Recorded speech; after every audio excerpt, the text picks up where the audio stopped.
Welcome to the NIA in Birmingham for the 2010 BBL Cup Final. This final is going to be a cracking game because the Sheffield Sharks are top of the league at the moment. Chasing them hard in about 4th position are the opponents today, the Cheshire Jets. Everybody's been asking me who's going to win this one. Well, I have to tell you, I don't know. Jets have been struggling a little bit, but they've added a new player who looks really good. The Sharks, of course, they blow hot and cold, as the Sharks always have. I think if I had to go for somebody now, it would be the Sharks. The reason for that is with Cawthorne in the lineup, you know that stuff is going to happen. It should be a great game. Stay right where you are. You'll see it in a moment.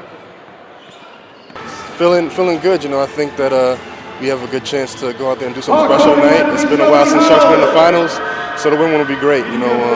We've been practicing hard all week and we're prepared for them, so all we can do is go out and play our best. And what do you think is going to be key to winning today? I think it's going to have to be a good, solid team effort. We have guys that can score, but it's going to be the key guys. It's going to role players that can have to step up tonight. Oh yeah, absolutely. If you can't get yourself up for a day like this, then yeah, it shouldn't be in the sport. We've had a great week's preparation. We've got our fittest, strongest squad, so yeah, looking forward to it very much so. What do you think is going to be the key to winning today? It's going to be more than one thing. I think it's going to be we've got to contain Cook. We've got to contain Ryan Patton as well. He's done a good job on us.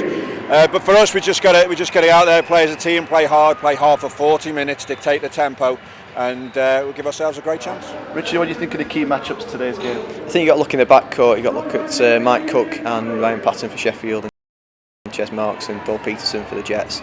How Cook plays will be vital in Sharks' starman so far this year. If he has a bit of a slow start, then it could take a bit of coming around for Sheffield. Patton's coming off an injury, deadly with a 3, got 44 last time played the Jets. He could have a big effect if he's fully fit. For the Jets, Peterson and Marks and also Gale off the bench, all impact players, can put up big numbers. That could be where it's decided in the backcourt today. How do you think the game might go today? I think it'll be tighter than what we actually think. I think Sharks have really battered the Jets every time they've played them. In a final, it's always going to be tight. I can't see any team winning by a big margin at the end.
NIA Arena in Birmingham with about 10 minutes to go to tip off, and I can tell you that the old man of the Sharks, Todd Cawthorne, is in the starting 5.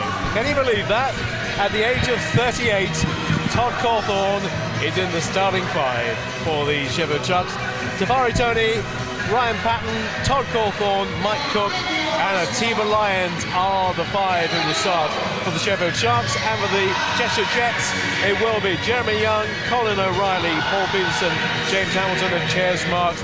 Chance of a comeback for you then, Garnet Gale, if we have 38-year-old Todd Cawthorne out there.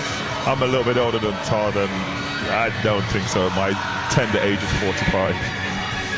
So what do you think? I heard you talking earlier on saying if it's a low-scoring game, then that really will probably fancy the Cheshire Jets to come out on top. Yeah, they'll play at their slow pace and select when they run. I think Sharks need to push the ball up. They're a little deep on the bench, and if they get it over 85 points, 90, then I think the Sharks will win. But if they keep it below that, I think the game will be really close. Really looking forward to seeing Mike Cook play today, because I've heard an awful lot about him, and apparently here's a guy who could actually be playing at a higher level, but he's had this injury, and the Sharks have kind of taken him on a bit of a wing and a prayer, because they weren't quite sure how it was going to work out this year for him or for them. And whatever injury he's had, he's come through and he's scored over 500 points already this year. Yeah, rumour had it when he came, he blew out his knee last year, so this is like a comeback year for him. Yeah, and you're right, they did take a chance with him, hoping his knee would survive. I watched some of their pre-season games early on in the year, and he seems to be limping, but right now he's performing very well, leading the league in scoring, playing very well for the team. Yeah, so obviously the chance that they took has worked out fine so far. And the amazing thing is, for what a successful club and franchise Sheffield Sharks have been, they haven't won a trophy since the 2003-04 season. Yeah, it is strange that they've been so successful over a number of years that that lean, barren spell could be over today, and I'm hoping it does happen for them. And welcome to the NIA Arena in Birmingham for the Cup Final, the BBL Cup Final between the Sheffield Sharks and the Cheshire Jets. Sharks have won this competition 4 times before. Cheshire Jets, as the Chester Jets, won it once before. But as we outlined earlier on Radio Sheffield, it's been a while since the Sharks have any silverware. 2003, 2004. And alongside me, Garnet Gale, who was part of the franchise when it first started back in the early 90s. That's such a rarity. Well, it's never happened for the Sharks to go 5 years, nearly 6 years, without winning something. No, as we said earlier on, they went through a sort of a lean spell, but hopefully by the end of today, they'll have a trophy again, and obviously that drought will end. So this should be a very, very good game. Both teams are very evenly matched. And of course, they have the most prolific scorer in the BBL at the moment, over 500 points for Mike Cook, the 6'4", number 21 for the Sheffield Sharks. The starting 5, in case you didn't catch it earlier: Tafari Tony, Ryan Patton, Todd Cawthorne, Mike Cook, and the Tiwa Lions will start for the Sheffield Sharks. Jeremy Young, Colin O'Reilly, Paul Peterson, James Hamilton, and Ches Marks, who is the leading scorer for the Cheshire Jets, will start in their 5 today. Good crowd here at the NIA Arena as we look across from our commentary position to the left. It's populated by the Sheffield Sharks fans, and to our right, in glowing yellow, very obvious, you wouldn't miss them on a dark night, it's the Cheshire Jets fans, of which there are plenty. In fact, I have to say, although they are more obvious, there might actually be more of them than there are Sheffield Sharks fans. Yeah, well, the yellow just stand out, so yeah, they're easy to pick out in the crowd. We're ready to go, or pretty much 30 seconds to go till tip-off. The progression for the Sharks in this competition, very tight win, a 1-point win over Worthing Thunder in the first round quarterfinals. They beat Everton Tigers by 9.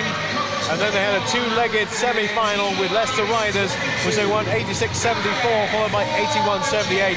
Cheshire had to come from behind in their first semi against Milton Keynes to win it, and before that they came through against Glasgow by 5 and through against Newcastle. Great win for them there. Newcastle, of course, second in the table, chasing the Sharks for the title. They beat them by 3 points. Always a great atmosphere at the NIA. It's pretty much become the basketball home of recent seasons. And in the first half, Sheffield Sharks will be playing from right to left. We're right on halfway and looking to see who's going to take the early advantage. Mike Cook unable to keep the ball in play, so only 2 seconds has elapsed on the clock, and it will be Cheshire Jets ball. A lot of big men. James Hamilton we know very well. He's had 9 seasons with the Cheshire, and before that Chester Jets.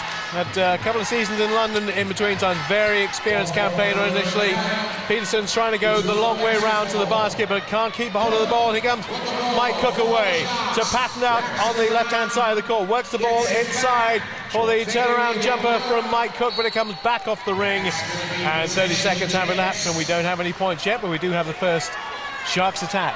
Yes, Mike's picked up a loose ball, gave it to Ryan, and then came back baseline for a short jumper, but shot it short. Obviously the nerves, once the first basket goes and everyone gets a touch, the game hopefully should start to flow.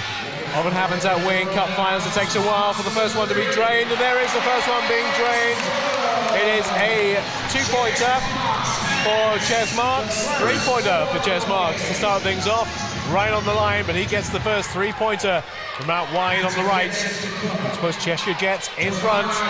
Steelers going to Sharks go to the hoop for 2 for Tafari Tony. Gets the Sharks underway. Now it's back at the other end of the court with Hamilton trying to find a way inside Todd Cawthorne. He does for 2 more points. He opens his account. That takes Cheshire Jets to a 5-2 lead. What I've noticed is they've put someone slightly bigger on Cook than Marks, so they've got a 6'7" Young on Cook trying to challenge. Long three! Nice shot by Ryan there. Long three from Ryan Patton, which finds the target. Good outside shooter, and showing early on that that's what he intends to do. He means business. Parity now for the Sharks. Peterson goes out wide, trying to return the ball. There goes Hamilton trying to find his way into the basket, right into the paint. Doesn't succeed this time. Cook now driving, and then surely gets impeded by Chaz Marks. Referee says no, ball goes behind. It'll be end-line possession for the Sharks.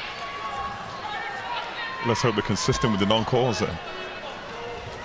Well, maybe later in the game they'll start to call those, but at this stage they've let that one go. Todd Cawthorne in the centre of the court looking for Lyons out the right to the hoop for 2. Didn't drop for Todd Cawthorne. Good return pass.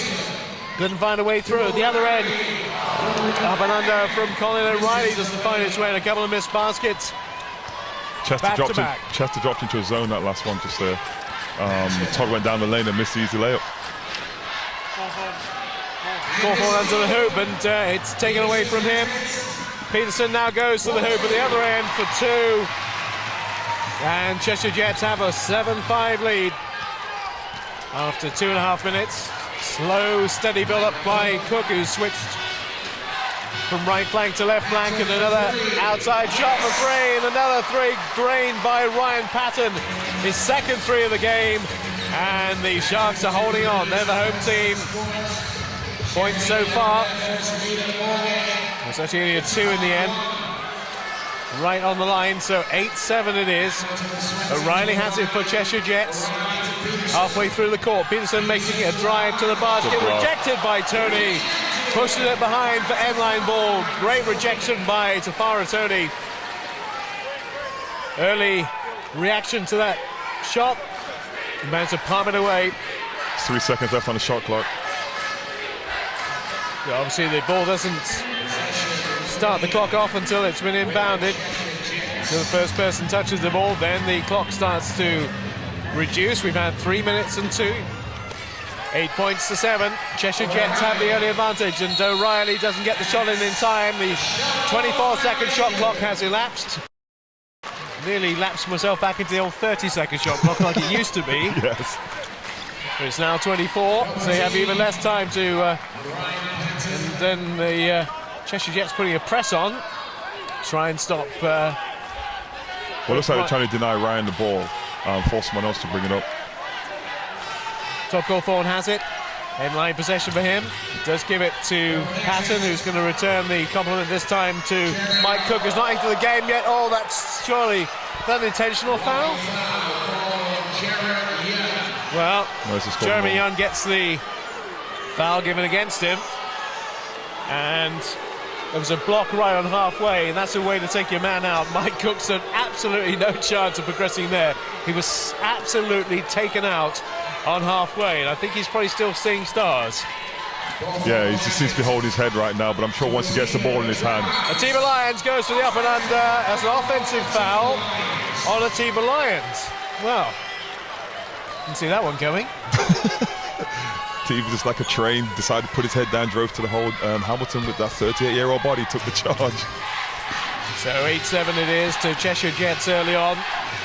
3.5 minutes nearly gone in the first of the 4 quarters here.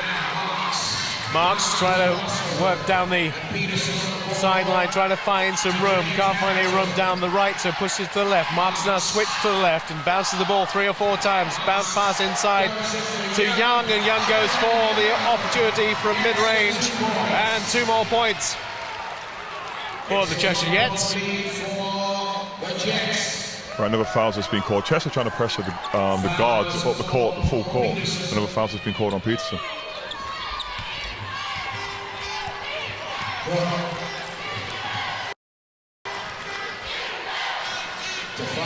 Sharks with Ryan Patton finding his way around, or nearly finding his way around the bulk of James Hamilton. Unable to do that. And the Peterson foul again. is committed on by Peterson, so that would be foul. I'm just trying to work this out. They've got the Cheshire Jets down as a home side on the clock here, which is confusing me a bit. They've got the 3 fouls, Sheffield have got the 1. All right. So it's the other way around. Yes, it is. They've switched the teams. Yep, Steve Gales has come in. So a team alliance as the Sharks just working around very carefully, very casually. Patton tries looking for the open man. Cook trying to get some involvement in the game. That one comes off the ring, bounces around. Cook gets it back. Another reset on the shot clock. Now 24 seconds. It's stolen away from a team alliance, and then chases on for Gale. That was a little bit ambitious with a pass behind the back of his back, and then O'Reilly goes to the 3-pointer. Off the ring it comes. And there's a foul called on Tony. No, call on Steve Gale. So I think that's a bad call. They're both, the ball's up in the air, it's a free-for-all, they both jump for it. Well, that's 4 fouls now early in the game for the Cheshire Jets, because 1 more. And we're getting into foul territory in terms of foul shots. And at the moment, I can tell you that Paul Smith, the coach of the Cheshire Jets, is not happy with the way the refereeing's going, because that is now 5 fouls against the Cheshire Jets, as opposed to 1 for Sheffield. Cheshire trying to pressure the ball, which is a great strategy. Don't let Sharks get into a rhythm. But right now, some of the calls are questionable. And we've played, less than 5 minutes, and now Sharks win a penalty. So any foul committed now, Sharks go to the line for 2 shots. They're on the line for 2 here, 5:32 remaining in the first quarter, and that one does not drop from Tafari Tony. And as we know, it's an old cliche down the stretch. If those free throws do not drop, they come back to haunt you at the end of the game. In what could be a very, very tight game, already is a very tight game here. Tafari Tony goes to 3 points personal. Todd's just been subbed out. Matt Gorman's come in. It's 9-all, and Stephen Gale just keeping the ball in the confines of the court down the right, then gives it to Hamilton. Hamilton can't find a way through. It's still on the rim, and Sharks come away with it. Tafari Tony going to the basket. Lyons waiting out on the left. Cook's going to go for the 3-point option. He was falling backwards as he did so. Didn't really have his balance there, and it's a turnover for O'Reilly. Bravo. Well, referee didn't see it as Gale makes his way to the basket and gets fouled in the act of shooting as well. He puts 2 away, and he'll go to the free throw line for another one. O'Reilly's now talking to one of the referees. Tafari went to steal the ball and basically got him just under the eye. So there's like a red mark coming up under Riley's eye right now on the left-hand side. Well, it's certainly been quite a physical, pretty much bruising encounter. Paul Smith certainly not very happy with how things are looking from a Cheshire Jets point of view. He'd be pretty happy with the scoreline though, because they are leading by 11 points to 9. This to make it 12 points to 9. Gale puts his free throw away, takes his individual tally to 3. And the Cheshire Jets leading with 4:50 remaining in this quarter. Cook's nice slow steady build up for the Sharks, and then gives it to Ryan Patton, who tries a 3-pointer from out wide, which hits the top of the ring and bounces away. It seems like James Hamilton's now picking up Mike Cook after the sub for Myers to come in for Young. And Gale uses quite a bit of the time on the shot clock, down to 15, as he goes all the way. He's put it back to Hamilton, who's going to go for a 3-pointer and drains it for 3. Gale's able to get to the front of the ring, collapse the defense and kick out to the open players. There's no rotation from the Sharks. Really good work, fantastic work by Ryan Patton.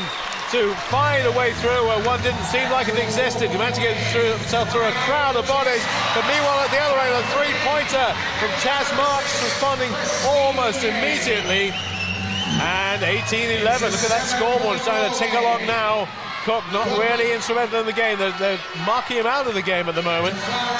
Tony goes for the basket, he gets a good bit of hang time there for 2 more points. And the Sharks edging their way back in, certainly not out of this game, it's far too early to say that. Very tight early exchanges, but Cheshire Jets have a 5-point advantage. Gale for the Cheshire Jets.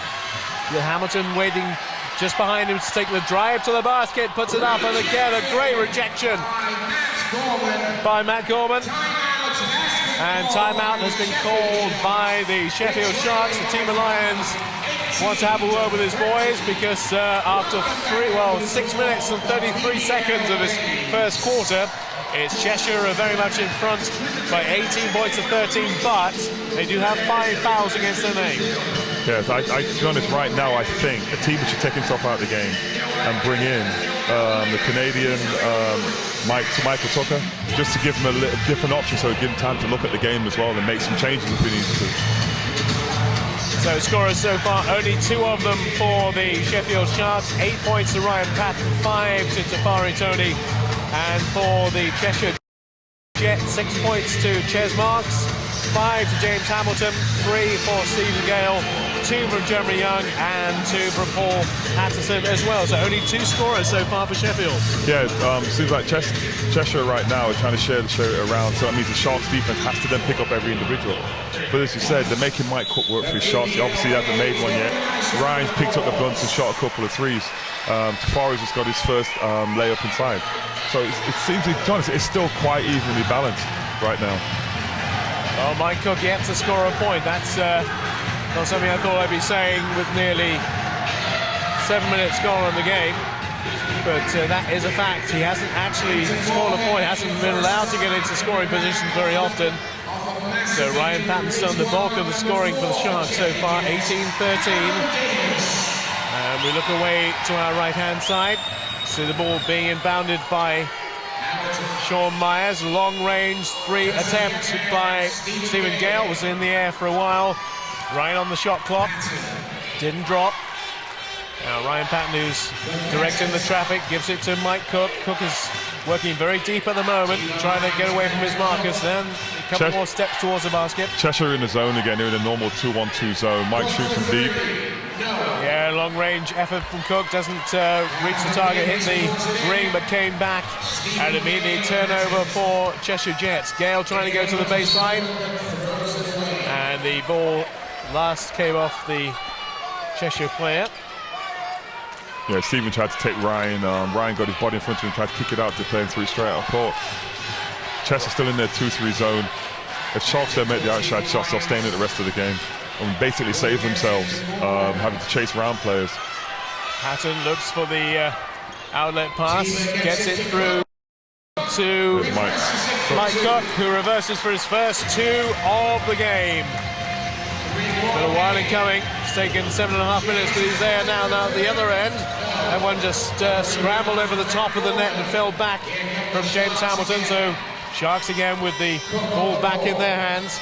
Cook looking for Tony. Tony a little bit short on that one, but it might find its way in, and it did. I might. Now, as Matt Gorman's going to get the credit for that one. I'm not quite sure he knew how that found its way to the basket, but it did nonetheless.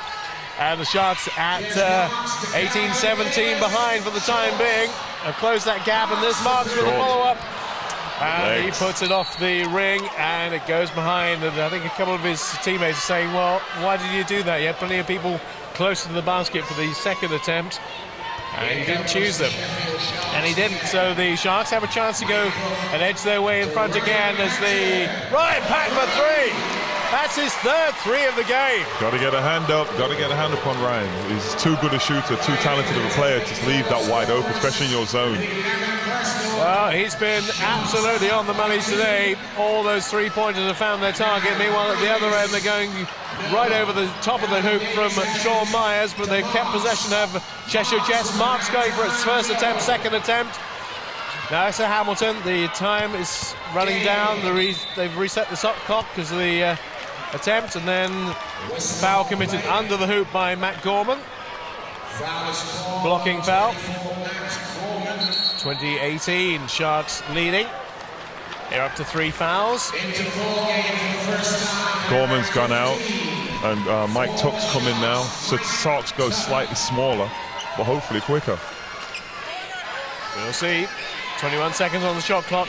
Gale just waiting for somebody to relieve him of the ball. Myers is that man. They're very bunched up on the right-hand side of the court at the moment. Yeah, they're very stagnant. Trying to work their way through, and the outlet pass from Ches Marks didn't find James Hamilton, who's waiting for it under the hoop. 8 seconds on the shot clock. They get the ball inbounds to Gale, but he's right back towards halfway, working his way into the basket now off the ring. Their shooting has gone awry at the moment for Cheshire. Sharks capitalising. Ryan. Cook to Patton again for 3 yards, a bit short this time, and off left, and it bounces back to the men in yellow. Patton trying to do his work on halfway. Hamilton trying to find a moving screen perhaps this time, but then there's and it's a travelling violation against Stephen Gale. Yep. Saw the big fella tap, trying to go up and block that, took an extra little step. Referee saw it and called it. It's been all Sharks for the last couple of minutes, and looking for Patton to go through. Oh, with a hang time from Tafari Tony, who goes for a ride on the ring and puts the Sharks 4 points up, 22-18. So that's good penetration by Ryan. He's made a couple of threes. They close it out on him and just goes by them and gets someone to dunk. Into the last 9 seconds of the first quarter, so there should only be one more possession here. It'll be Cheshire's, but well, foul by Tafari Tony. Yes. Unnecessary foul as well. Yeah, there's Sharks on the bonus at his sideline with 5.2 seconds to go.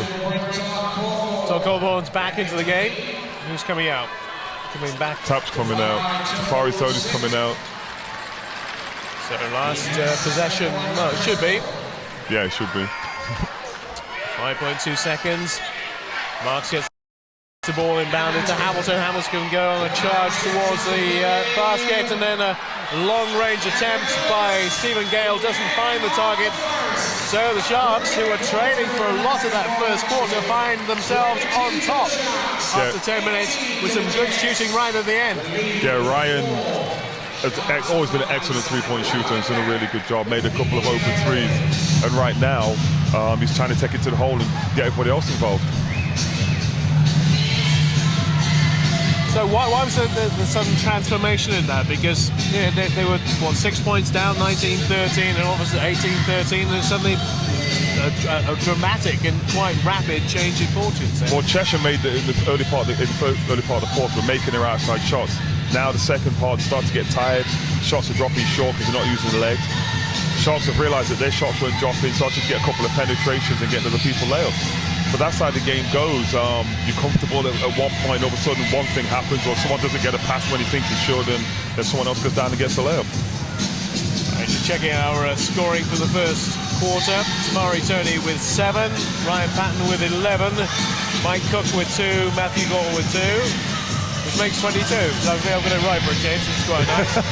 For the Jets, 2 points for Young, 3 for Gale, 2 for Peterson, 5 from Hamilton, and 6 from Ches Marks. But they kept the big men quiet right towards the end of that 10-minute play. And from that 5-point advantage, Sharks have got their nose in front by 4. But as you can see, Ryan's already taken 5 threes already and made 3, and that's why he's got 11 points. But right now you see Ryan and Tafari are leading the team in scoring. Ryan has 11 and Tafari has 7. BBC Radio Sheffield online from the NIA Arena in Birmingham. Sheffield Sharks leading 22-18 at the end of the first quarter. Thanks mainly to Ryan Patton, who's been the man on top. I wish we had a tip at the end of each, at the beginning of each quarter. I'm a traditionalist. I don't like alternate possession that we have now, but nevertheless, another Ryan Patton attempt for a long range doesn't find his way, but the rebound is great. And the rebound is put away by Atiba Lyons for his first 2 of the game. Yes, a nice open shot for Cook. Ball got tipped around. Atiba came up with it, went up strong in the crowd and got a layup.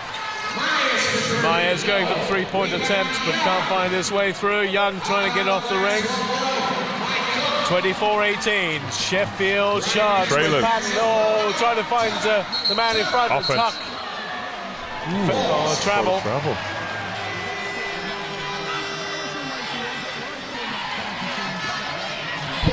And 24-18 it is to the Sheffield Sharks after just over one quarter here at the NIA Arena. It was 18-13 at one stage to the Cheshire Jets, but a really good end to the first quarter from the Sharks has put them in the ascendant at the moment, and some very, very ragged passing going on from the Cheshire Jets. They just have lost their momentum and lost their shape. Yeah, Sharks have gone into a zone which is just covering the area instead of picking up a man, and Cheshire don't seem to be finding the seams as well as the Sharks have just done to get each other an easy score or open shots.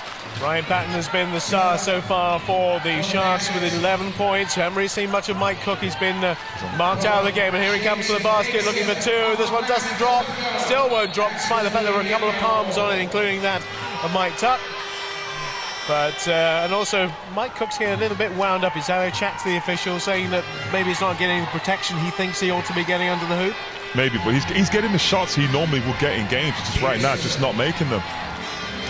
11 points to Ryan Patton, 7 to Tafari Tony. They're the top scorers for the Sharks in the opening exchange in this game, and certainly it's been a very, very close game so far. Sharks having the momentum at the moment, but not finding a way through to the hoop.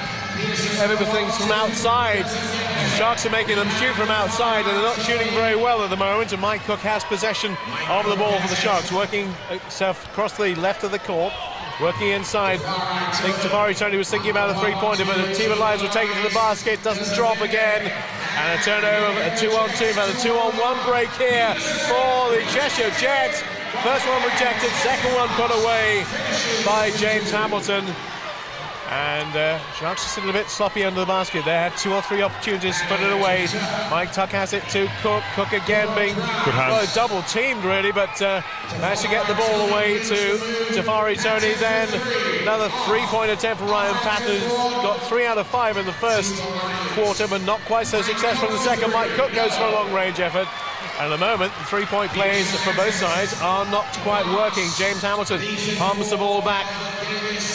Looking for the big man on the far side. That's Calvin Davis.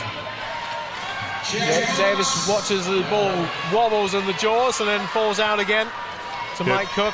Cook is working very hard, but not getting any reward at the moment. No, he's just doing what he normally does, but right now it's just not falling for him. He's getting the ball, getting the open looks.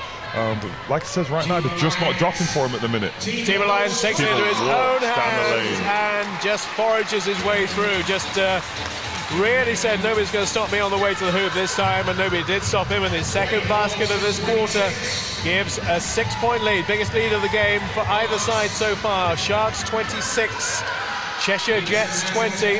Again, they're trying to play it around Cheshire as the shot clock's down to 6. They have to go quickly, and again it's a very, very rushed shot, and Sharks have it with Ryan Patton down the right. Timeout, Cheshire.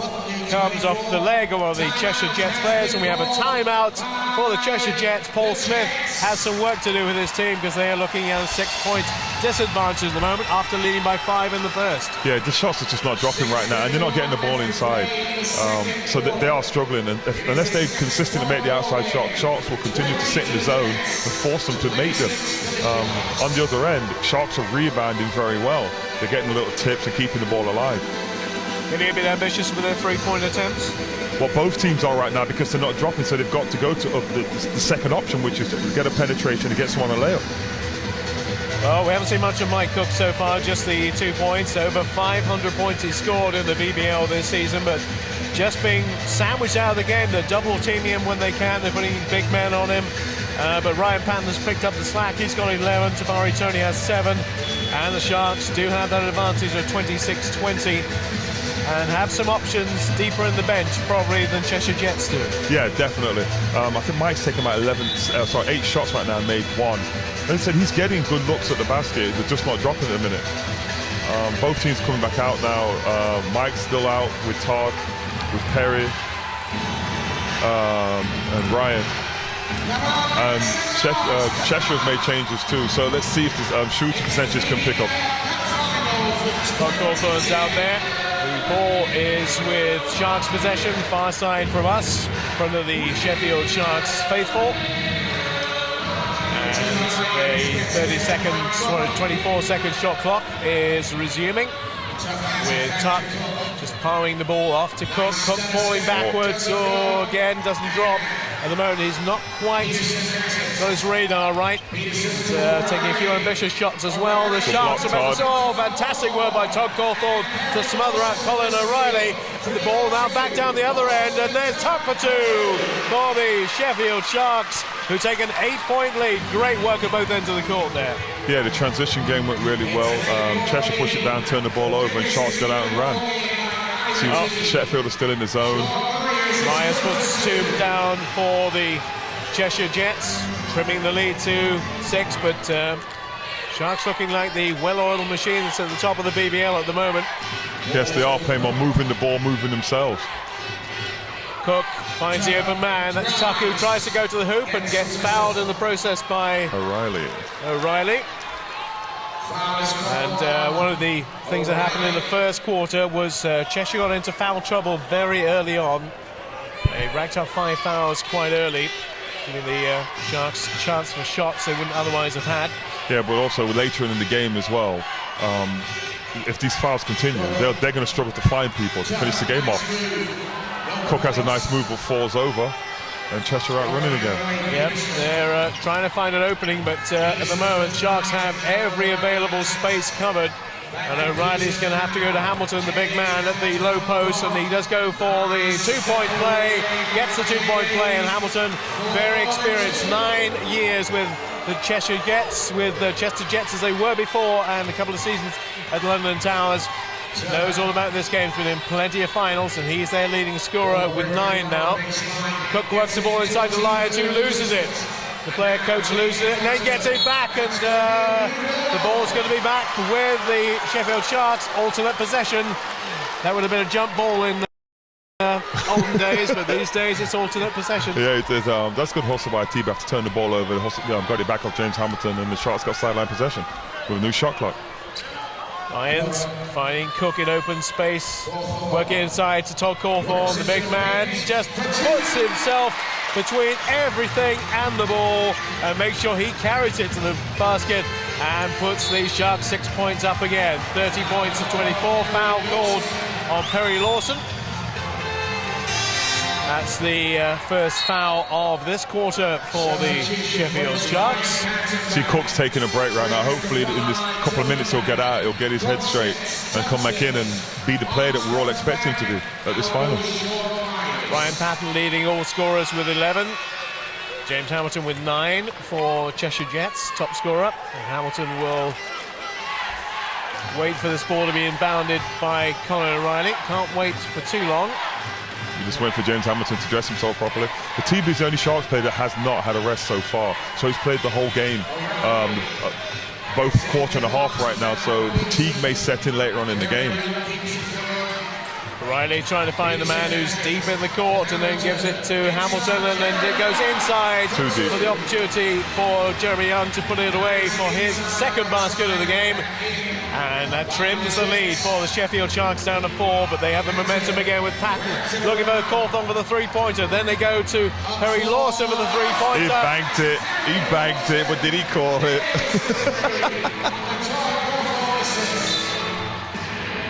Ref has called foul. 21, offensive foul. James Hamilton. On James Hamilton, who doesn't seem very happy with that. Paul Smith, the coach of the Cheshire Jets, looks rather resigned to things. Thinking, well, it's not much point chatting to the refs at this stage. I'll have a chat with them later at half-time, which is 3 minutes and 56 away. This has been a rapid quarter. We haven't have too many stoppages. Tony goes to the basket, but 2 more for the Sheffield Sharks, and they lead by 9. No communication there by Cheshire Jets players. Allowing him to get down the lane. 2-on-1, Tuck off on the 2. Another timeout being called by the Cheshire Jets as the lead goes to 11 points, and the wheels have just come off the Cheshire Jets, and James Hamilton is now remonstrating with the officials. Well, yeah, he has every right to. I think personally it was a no call. Sharks had the ball, he turned it over anyway, so it was a no call. But right now, Sharks are getting out and running off the turnover to the Cheshire Jets. Cheshire Jets are not going to be able to live with the Sharks with that game. But let's look at the policy side. Mike Cook has really not contributed to this team, and they're up now by 11. And there was a while in the game when just 2 scorers were registered on the Sharks list, Ryan Patton and Tafari Tony, but all of a sudden now Todd Cawthorne's got 4, Mike Cook's got 2, Atiba Lyons has got 4, Matt Gorman's got 2, Mike Tubbs got 2, Perry Lawson's got 3. It's a team unit now.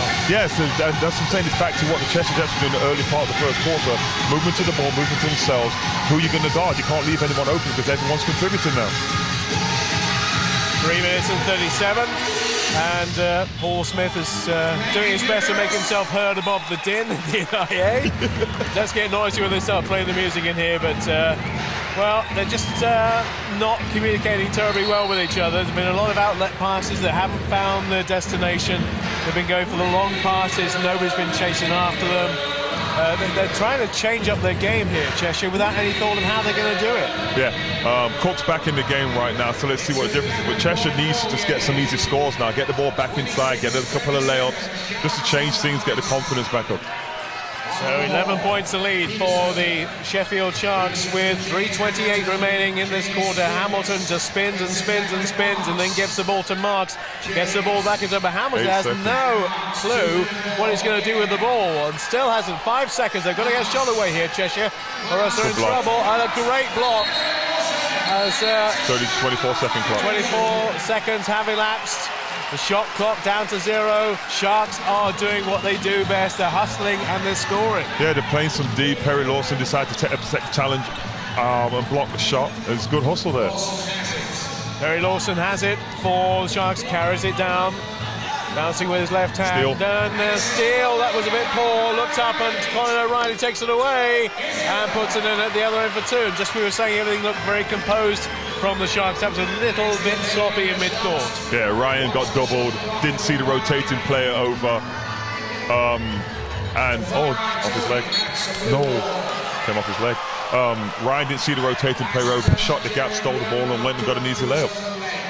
Cheshire trying to trap now, which means they're trying to force the player down the sideline and rotate over, stop the players from skipping the ball across the court easy. We have only had 3 fouls in this quarter so far. It's amazing, isn't it? We've had over 7 minutes of play. We've only had 3 fouls. That's why it's a pretty rapid second quarter here. Yeah, that's why the players are moaning with the referees like normal. 37-28, Sharks in front and controlling things. Patton gives the ball to Tafari Tony, another turnover. 2 in a row there for the Cheshire Jets. Don't quite keep the ball in play. Paul Peterson did everything he could to try and claw it back and stop it going over the end line. And now the Sharks are calling a timeout, so it seems that Atiba Lyons doesn't like these turnovers. There's 2 he's had in quick succession. And he'll want to have a word. Now, the referees are having a chat about what they're doing at the moment. They're very close to us. And I think they might be rethinking their strategy because they're looking up at the scoreboard going, 3 fouls, boys, what's going on here? Yes, I think there's going to be some made-up calls now. Have I just said that out loud? There might be some calls to be made in the last 2.5 minutes right now. I think Atiba's worried about the fact that the ball is not being moved by the Sharks all of a sudden. It's going inside and staying there, and that's allowing Cheshire to set their defense, and the ball's being turned over and they're off to the races, which Sharks were doing before the previous timeout. They would set in the defense and getting off to the races. 2:28 remaining in the second quarter, approaching half-time. 37 points to 28. Sheffield Sharks lead. 11 points to Ryan Patton. 9 points to Tafari Tony, 4 for Todd Cawthorne, 4 for Atiba Lyons, and 3 from Perry Lawson. The top scorers, Cheshire with James Hamilton, nobody apart from Ryan Patton in double figures in the game so far.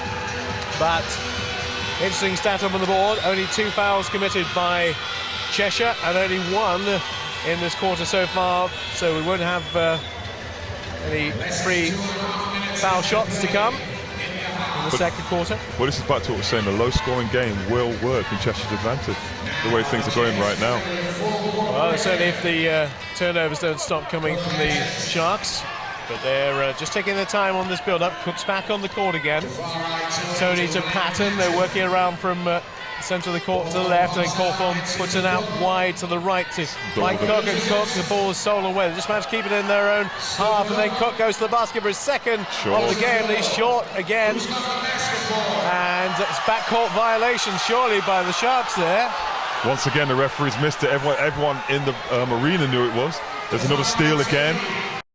Well, Paul Smith, the coach of the Cheshire Jets, was incandescent there, because that looked like a backcourt violation. Yeah. And then Todd Cawthorne gets a foul call against him. I think that was the all-make-up call you were talking about there. Well, to be honest, I think the same referee that missed the backcourt violation, that was a made-up call. He wasn't going away. He wasn't going towards the basket, and he was going away, like Todd said. But he's just it's back to that make-up thing. Just call what you see. That's all we ever ask as players. Well, 2 fouls each of these now, but more importantly 37-28 it is, with the Cheshire Jets on the ball.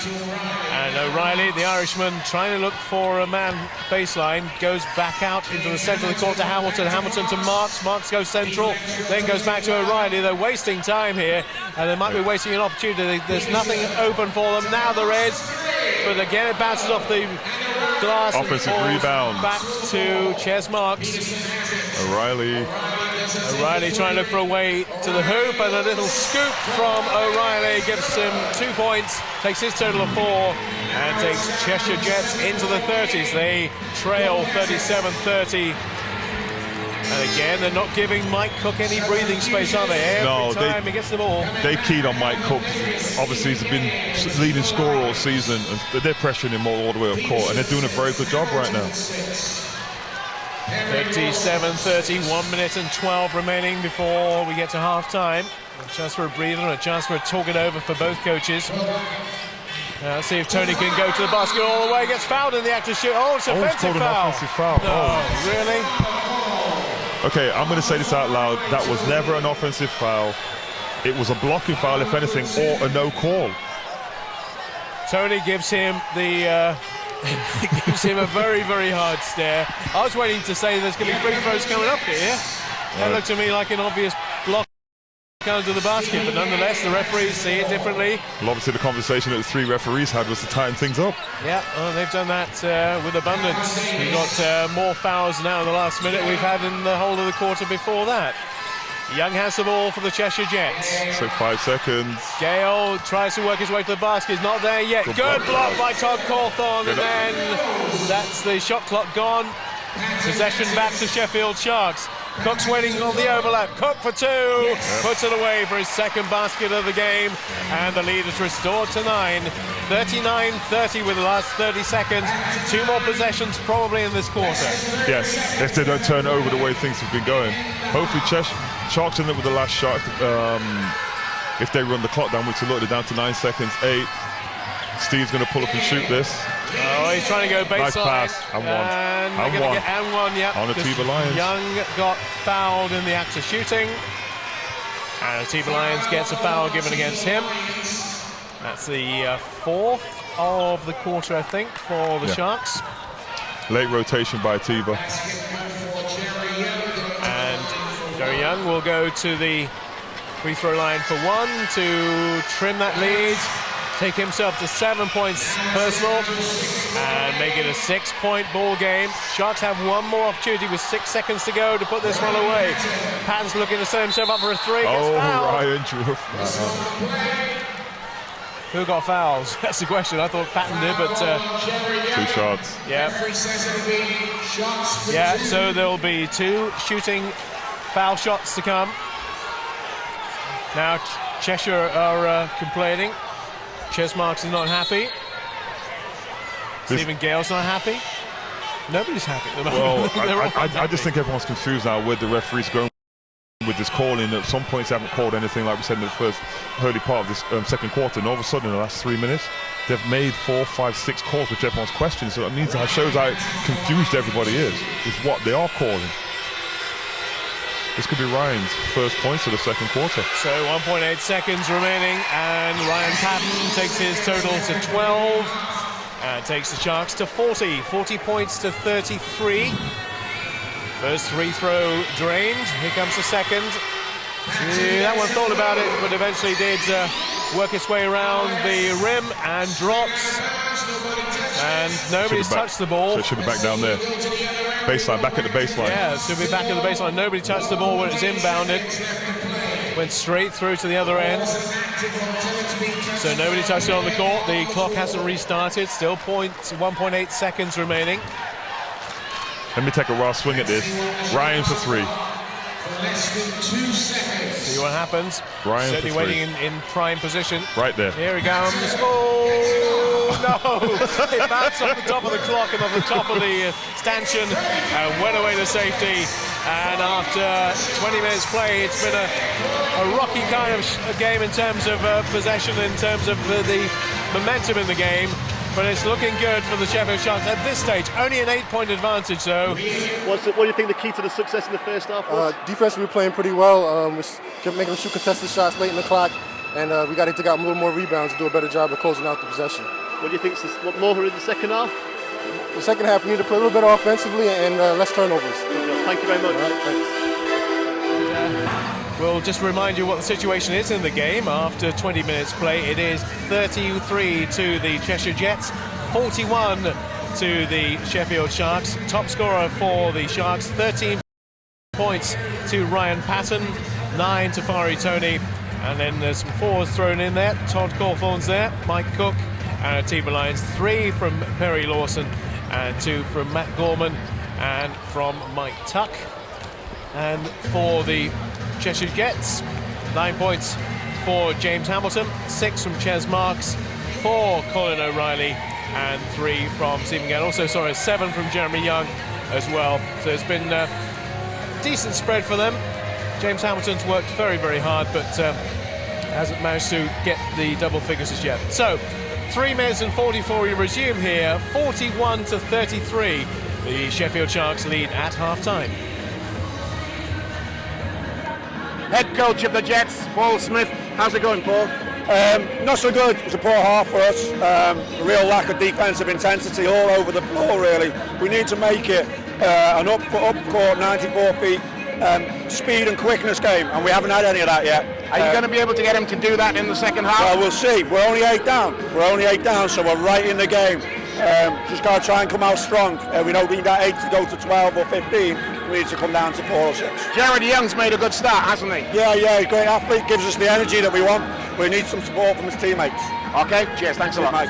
Great timing, because we're just about to resume sideline possession, the alternate possession as it is now. No jump ball to start the second half. O'Reilly puts the ball in play for the Cheshire Jets, who trail by 33 points to 41, 8-point lead for the Sharks at half-time. And see whether Cheshire can start the way they started in the first quarter. No, they can't, because immediately the Sharks claim the ball back through Ryan Patton, and Patton's just taking his time, just bouncing the ball in the centre of the court, looking for an option. The option he goes to is Mike Cook, who was immediately double-teamed, but managed to get the ball away, and he works his way to the basket, gets fouled in the process, and that will be a foul on James Hamilton, I think.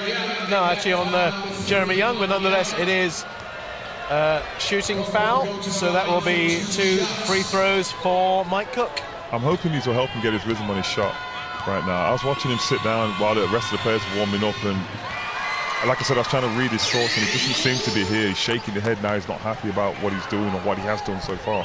So hopefully this will settle him down, and he should be able to now start to knock out some open shots. And that gives those 2 free throws, gives the Sharks a 10-point lead, double-digit lead for the first time in the game. Peterson for the Cheshire Jets, close to halfway. Finds the big man Hamilton, 9 seasons with the Cheshire and Chester Jets. Just working his way to the right-hand side of the court to no great outlet pass. Maybe O'Reilly's the man who can work his way around now. O'Reilly to go into baseline, and then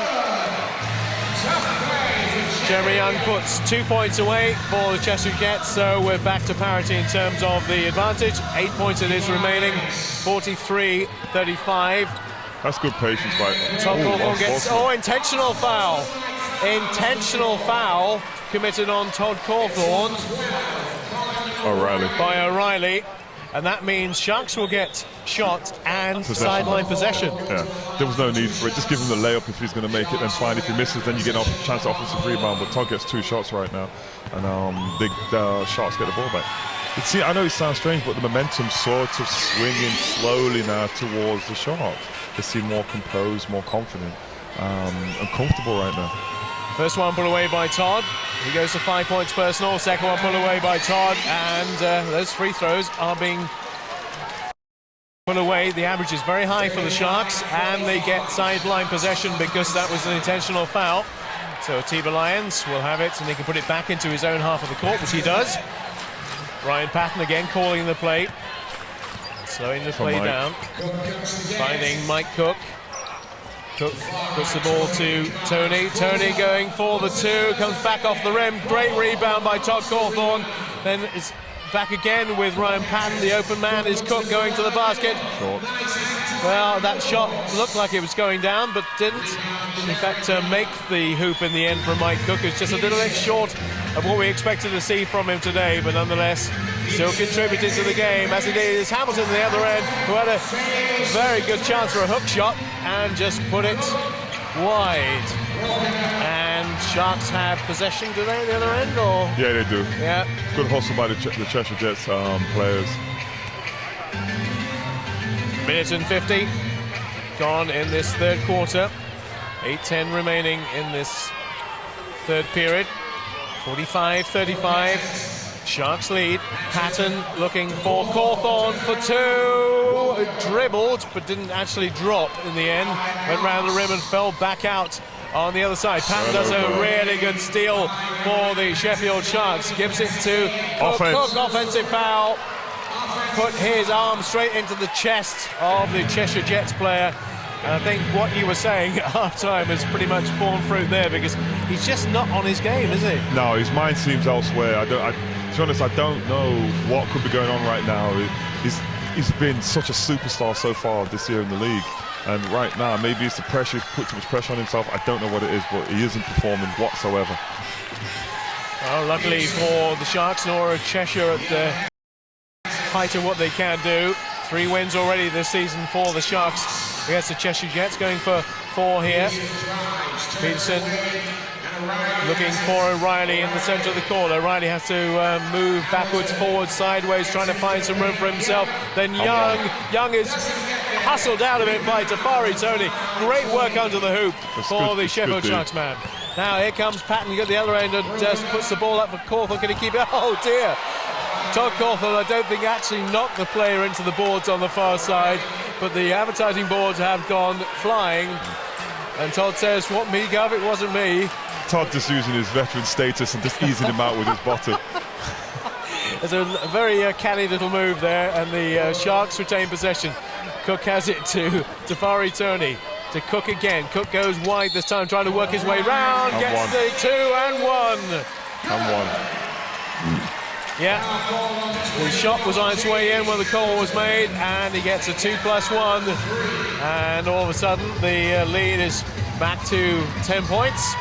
And this can make it 11. This can make it 11 with 7 minutes and 12, and double-digit lead is what the Sharks were looking for. Can Cook add a free throw to that? He can. He goes to 9. And all of a sudden, from 4 points, he's gone to 9 points in the space of less than 3 minutes. Yeah, and they've taken Ryan out for some reason and brought Perry in. I don't know if he's hurt or whatever, but Ryan's gone out. And Sharks going to the press. Yeah, putting a bit of pressure on Hamilton. Hamilton goes for the three-pointer and finds the target. He goes to 12 personal. And that's how you answer that. And the gap is 9 now between the two teams. Sharks 48, but it's 10 between the two, 48-38. Lawson now for the Sharks, just biding his time. Shot clock is down to 10. The Todd Cawthorn puts one in very short though, and picked up by Paul Peterson. Peterson working his way to O'Reilly. O'Reilly going through the centre of the court again, and up comes the hook shot miles over. And then the response from Jeremy Young is likewise. Young now really into the game, it would seem, looking a little bit more intense. Yeah, he Tony, jump shot, 2 points. A good up and under by Tony right there. He really, like Mike, the layup seems to energize Mike, and he looks like you said, like he wants to get involved in the game more. 50 points, 38, 12-point lead for the Sheffield Sharks. Hamilton looking to try and do something about that, driving to the basket and gets smothered out of it. foul on Todd. With a foul by Todd Cawthorne, Sharks wanted an offensive foul. I'm thinking on a day like today, maybe they would get it, but not on this occasion. No, Todd had his arm in his back. Tafari was fine. It was Todd with forearm in the back, which was called. 6 minutes and 1 remaining in this third quarter. Sharks lead by 50 points to 38. James Hamilton for the Cheshire Jets already with 12 points. We'll go to the free throw line.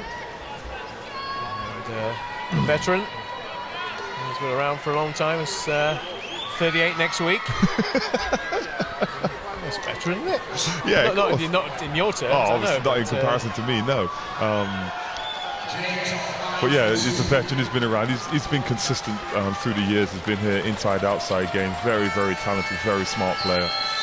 First of the free throws, finds his target, takes him to 13. They need him to step up now, make some big shots, and get the team to flow. If the ball's going to go through his hands, they need better movement, because when he catches it, everyone just seems to stand and watch him. And there's no cutters, there's no one trying to make themselves available to him if he's trying to penetrate. Second one drops as well. And looks like he's hurt his left leg. He's holding his left leg, hobbling back, so he may have got a dead leg on that last play where he got fouled on. Well, he's retreating back towards the Cheshire Jets basket. That's where the Sharks and Tuck gets fouled by Ches Marks. Yep. And that will be end-line possession for already 4 fouls against the Cheshire Jets and 2 to the Sharks. So one more foul. And doing the bonus again, just like in the first quarter. They got in there really early because of the fouls. Safari Tony looking for Patton for a 3. It's going to be slightly rotation. short and off, but called back by Atiba Lyons. Lyons to Cook. Cook really looking to drive here. He and Lyons are combining well. Then in the centre goes Tafari Tony for 2. Great hang time from Tafari Tony. And 52-40 it becomes. Hamilton's struggling with the leg. Looks like he's got a dead leg. And what? Move it. They go to O'Reilly for the 3-pointer. That's short and off, but it finds its way back to Hamilton, who can hardly move. He's virtually like a statue there. He's playing netball. He has to give the ball away and then try and move to receive it again. He does under the hoop, but he gets fouled. Or has he gone out of bounds? No, he travelled. Well, he can hardly move that leg, let alone travel, but he's rather wearily making his way back up the court. You need to get him out of the game for a minute, get a little ice on that leg and rub that leg, warm it up, get the blood flowing. But leaving him in is not going to help the team. Sharks have a 12-point lead. Mike Cook has a foul to the basket, holding foul. On whom? Because I was watching the ball. Who was that? The point guard, Peterson, was trying to hold Ryan, trying to come off a single or double stack screen from the middle of the court, trying to get open. And Peterson 5 fouls. It's 5 fouls. So that means here we are with the free throws for the Sheffield Sharks. Every foul now is a bonus. Patton scores a free throw to take him to 14. First point of this second half. 53-40. Just to make it a 14-point lead, biggest lead of the game so far, and that one's popped away quite comfortably. He goes to 15. Top scorer in the game, 13 to Tafari Tony. 2 top scorers in the game. Now Cheshire having to go the long way around, go baseline. Cheshire need to find something consistent, whether it's inside, whether it's outside. But right now, they're struggling, and they've turned the ball over again. At the moment, nothing is dropping for Cheshire, and everything is dropping for the Sharks, and they are looking at a more cohesive unit at the moment. Mike Tuck going for the basket, gets triple teamed. Yep. He got triple teamed. You got to kick that out. You have to kick that out. I know you're trying to make your mark in the team, but you got to play smart, play within the structure, and kick it out. Paul Peterson puts 2 in the other direction for the Cheshire Jets. 12-point advantage. There goes Cook. Cook tries to shovel the pass off. Atiba Lyons now for 2. It rolls and it rolls and it drops for Atiba Lyons. 54-42. 12-point advantage becomes a 14-point advantage for the Sheffield Sharks. See, Mike Cook's playing smart now. It isn't all about scoring. It's about sometimes penetrating and giving other people an easier shot. Cook has got the ball for the Sharks as they make their assault down the other end. Cook, a little finger roll for 2. Mike Cook has come to the party.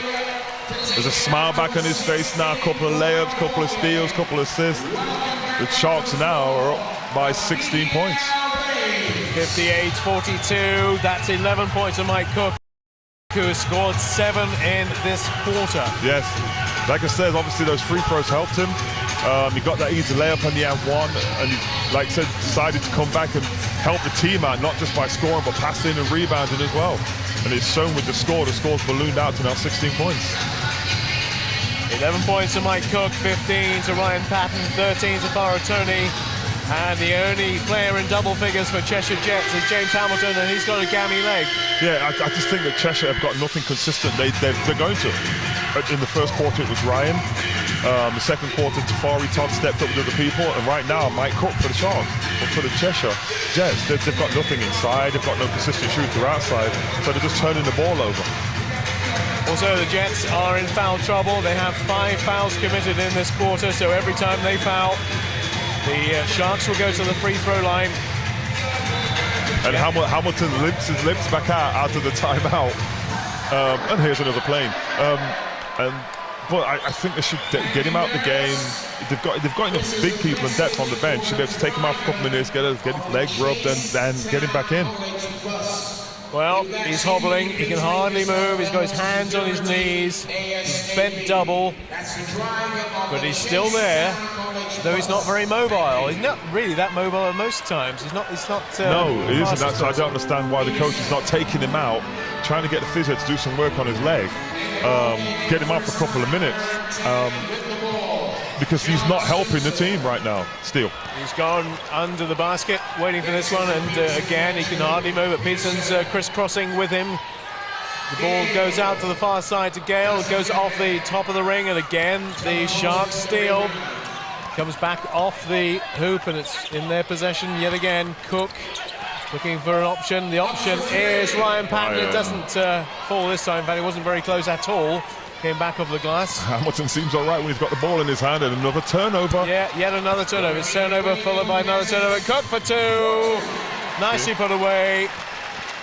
Getting out, Sharks are getting out to run off the turnovers. Cheshire. He could be the top scorer in this game, having not done much in the first half. Yeah, that's the thing about basketball. You get one shot which changes the confidence and how you feel about the game, and all of a sudden, nice shot, Steve. Steve's coming off the bench and made a 3. They need something consistent outside to get their easy scores inside.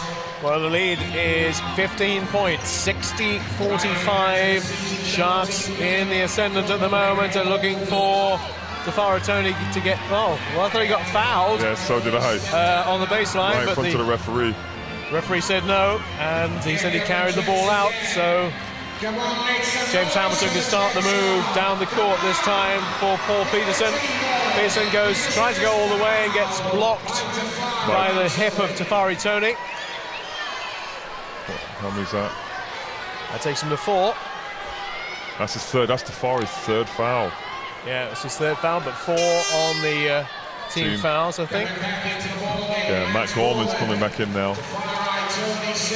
Still says 3 up on the board, but I'm not sure they've increased it yet. But the ball is with the Cheshire Jets, and again stolen from under the hoop by the Sharks, by Mike Tuck this time. Lions is waiting for it on halfway. That's a good double team on Ryan, but then Tuck's at the other end to put it away for 2 more, and the lead is restored to 17 points. It's wide open now, but they keep giving the ball away. Cheshire Jets turning the ball over.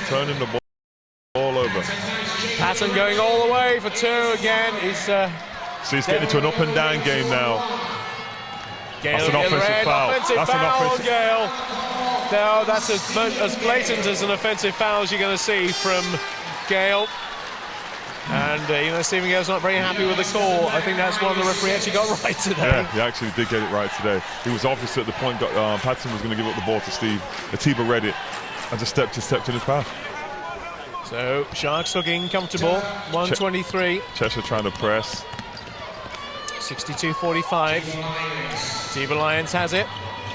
Gives it to Gorman, hook shot from him, which comes back off the rim. The Sharks almost have it back. Second or third time I'm asking, it's stolen away by Peterson for Cheshire Jets. 3-pointer. 7 points personal, and all of a sudden the lead's down to 14. Cheshire's got to stop turning the ball over. They have to turn the ball over. They get one less opportunity to shoot the ball. And there is Mike Cook getting involved. Yep. And looking for Atiba Lions to put this one away. Atiba Lions has only scored 6 in the game, 2 in this half, 4 in the first. Another 3-point attempt to the other end from John Simpson this time. Gale sees the ball taken out of his hands, and then Pearson goes for the 3-point attempt. They need to rebound better than that, Sharks, but they do with Gorman in the end. And Gorman starts to make the move to Tuck. Tuck goes for 2 and scores the 2. Goes to 6. And 62-48 it is. Sharks with a 14-point, now 16-point advantage. See, this game's technically over. Unless the Cheshire Jets are going to change something at the end of the period, this game's over. Cheshire just haven't performed. There haven't been enough individuals stepped up to put any pressure on the Sharks since it's half-time. Last few seconds of the third quarter. Peterson trying to get a long way around to the hoop, and he went too long a way round because the 24-second shot clock had elapsed. See, that's good D by as big as Matt Gorman is, moving his feet with the point guard and just riding him out. And 24 seconds, like he said, has elapsed. And Ryan Patton time. Ryan Patton time. Oh, it hit the ring. That would have been one of those super duper threes worth 7 for the distance it went, but didn't quite drop. Nonetheless, a very, very good third quarter for the Sheffield Sharks, because the Cheshire Jets only scored 7 points.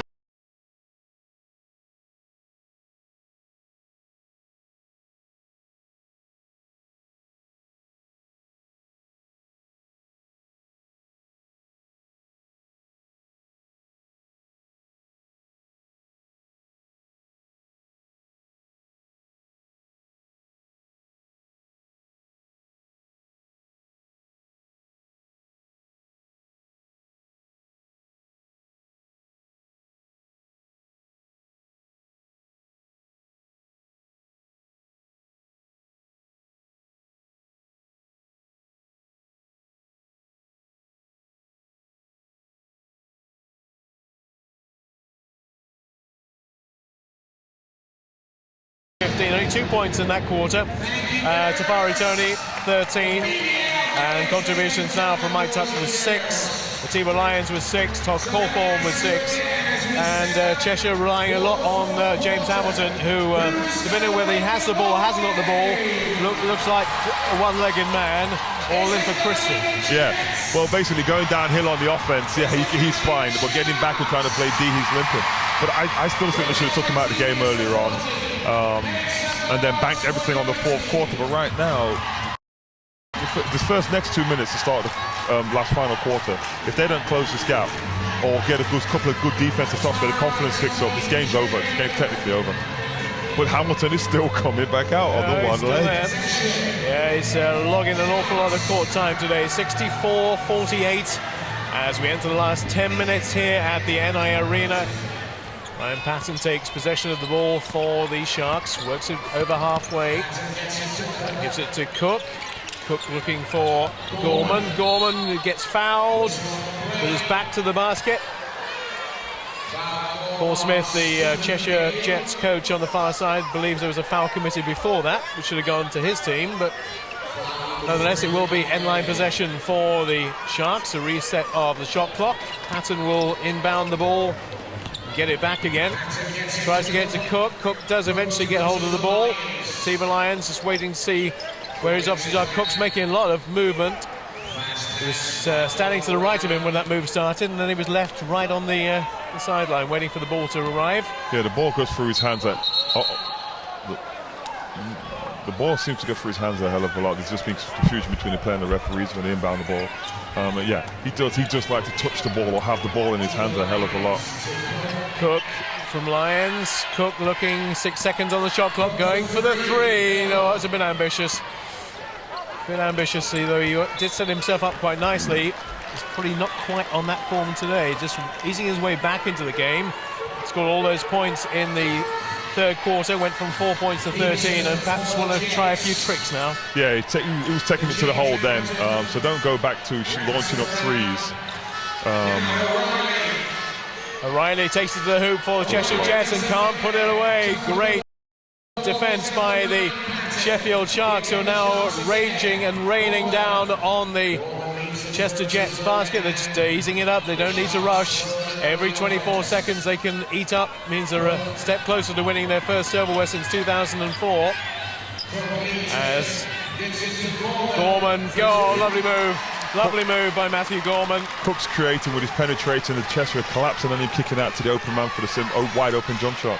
Basketball is not all about scoring, it's about helping your team, and that's what he's doing right now. 60 and with the steal, 2-on-1 break, and away goes Cook. Oh my goodness, well, that would tell you he's not right on his game. I thought he was going to go for the slam. He didn't, he just tried to roll it, and he didn't roll it into the basket, he rolled it wide of the basket. And there was a great gimme 2 points, really, and he didn't take it. See, I don't know what's going on with Cheshire. You can't just run down the court, dribble the ball, shoot it. Gorman gets fouled in the act of shooting, and that will be 2 free throws. He gets fouled by Jeremy Young. I just think Cheshire's given up. I sort of think they've given up now. They're not running any structures, no sets. There's too many individuals trying to be individuals. That's not what this game is about. The reason why Sheffield are doing so well, obviously apart from Mike Cook decides to come alive in the second half, is the fact that they have a number of people scoring. Penetration, kick out, and Cheshire haven't got that right now. 66-44, 8-11 on the game, and Matt Gorman doesn't put his first of the free throws away. It's been a good day for the free throws. Too many of them missed. First one I can remember being missed, actually. That second one too. Comes off the back of the ring and falls back into Cheshire. Todd and James Hamilton up on the floor together. Yeah, 2 old men trying to out-sprint each other. Marks for 2 at the other end. He needs to come alive if they're ever going to get close. If they're ever going to get close, he needs to come alive right now. There's no time at the present. Gorman looking for the open 2, comes back off the ring, he gets the rebound, plays it back out to Patton, who wasn't expecting that one. And managed to juggle with it and get it back to Tuck, who gives it to Cook. Cook goes to the basket for 2 more, can't drop, and again misses on that one, as does Gorman on the follow-up. And Cheshire still have a chance. 16-point advantage, 66-50 it is to the Sheffield Sharks. Hamilton working his way to the hoop, gets fouled by Gorman in the process.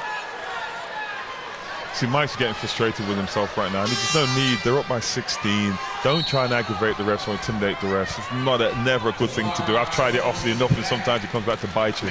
Just continue playing. Your team's got momentum. Don't worry about the little calls. Third foul for Matt Gorman. Hamilton goes for the 3-point attempt, doesn't work.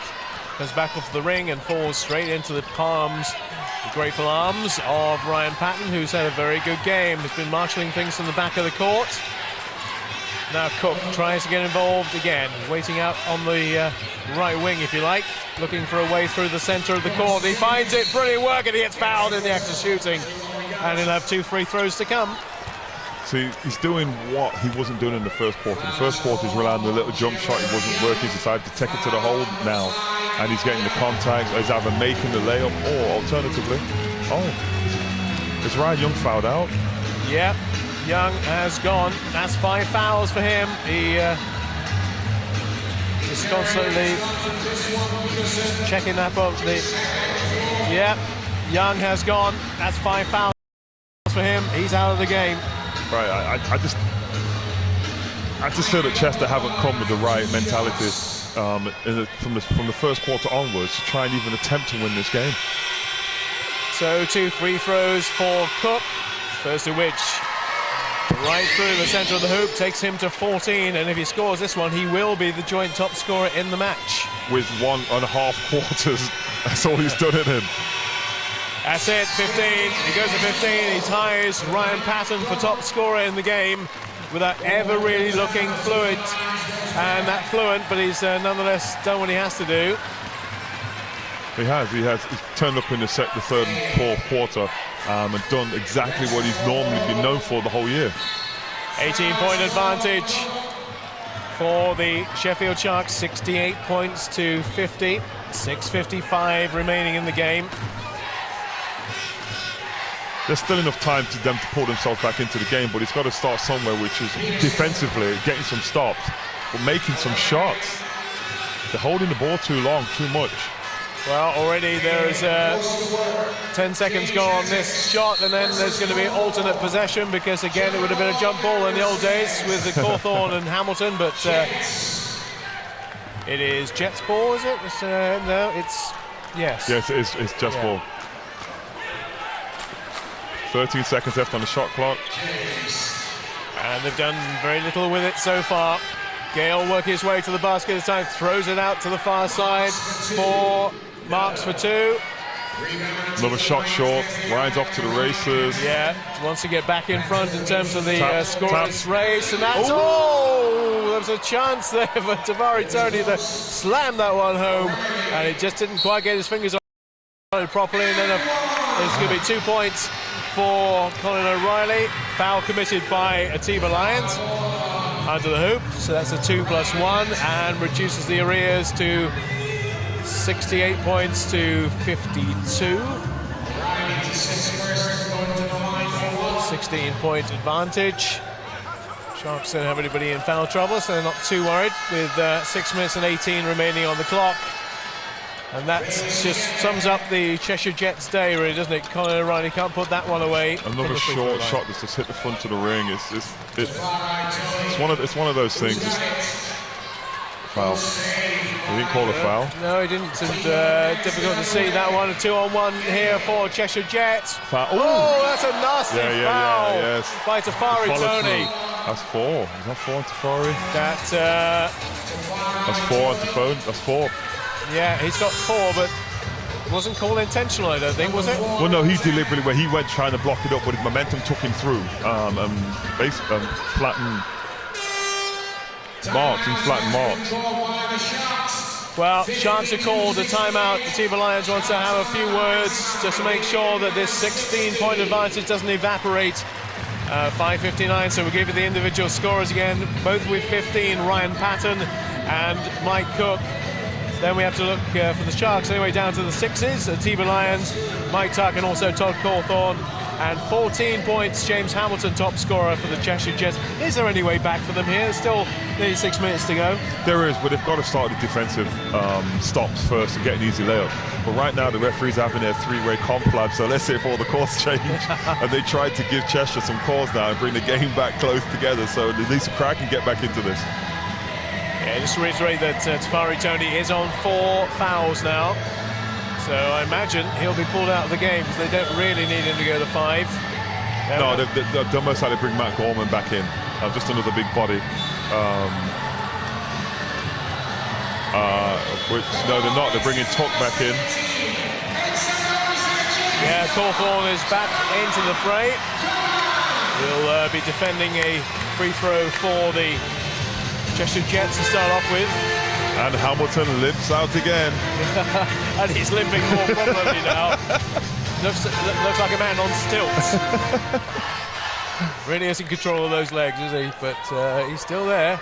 Yes, he is. And all credit to him, even at the tender age of 38. Yes, he's still trying to get this team to win and lead by example. So Chance Marks to the free throw line. First one doesn't find its intended target. These little things like missing free throws don't help the team. Cheshire have missed their last 2. See if he can put this one down. Yes, he does. It wobbles, but drops. And now they're into a full court man press.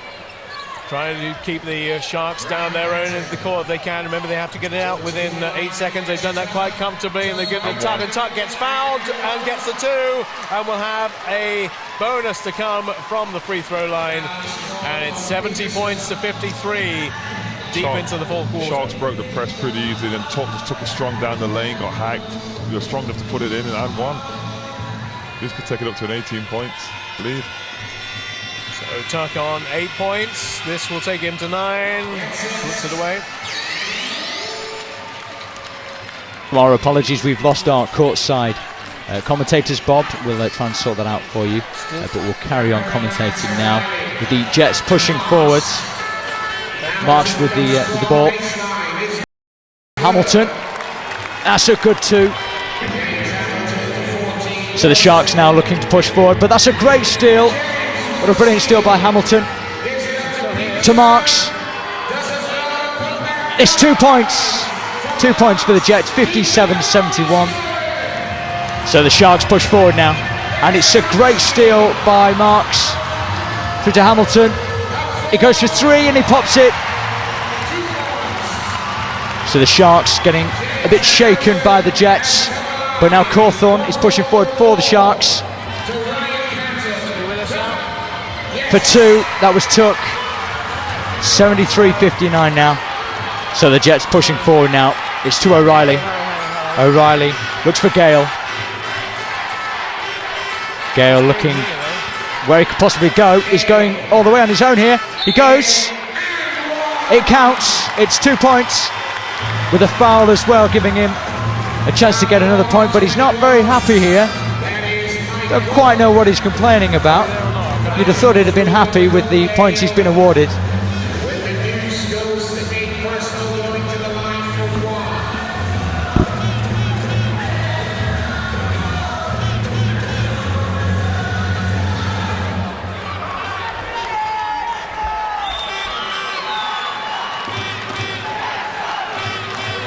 (73-61). You haven't missed all that much. You've actually missed a little bit of Cheshire scoring while we've been away. They had to score 3 baskets in a row to reduce the advantage to 12. Yeah, there's just been a couple of turnovers, sloppy turnovers by the Sharks. Cheshire decided to push the ball, take it to the basket. And Cheshire are down by 12 right now with 1 to come and foul on Mike Cook. But right now the referees have no idea what's going on and they're saying it's a technical difficulty. Oh, great. Like ours. So the momentum would just start to swing towards the Cheshire Jets. Timeout is a snowball. The technical difficulty has come at a convenient time. Shot clock's disappeared up here. That's what's happened. All right. The time clock is above one basket only and not above the other one. So that's the problem we've got, is that on one basket, the one that Cheshire Jets are attacking, there is no shot clock and there is no game clock above it, whereas there is above the Sharks one. Right, okay. Well, the referee should be good enough to be able to handle that. Here come the A-team. They're trying to work out if there's a loose lead or something. Well, if both of them are gone, it must be. Yeah.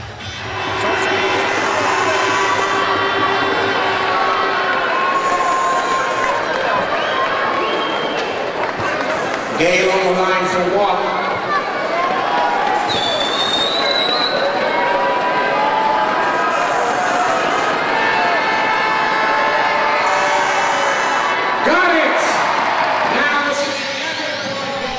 Well, let's see how we do this time. I think we might have got it again, but we'll keep it going as long as we can here with the Sharks 73-62 up, 4:33 remaining in the game.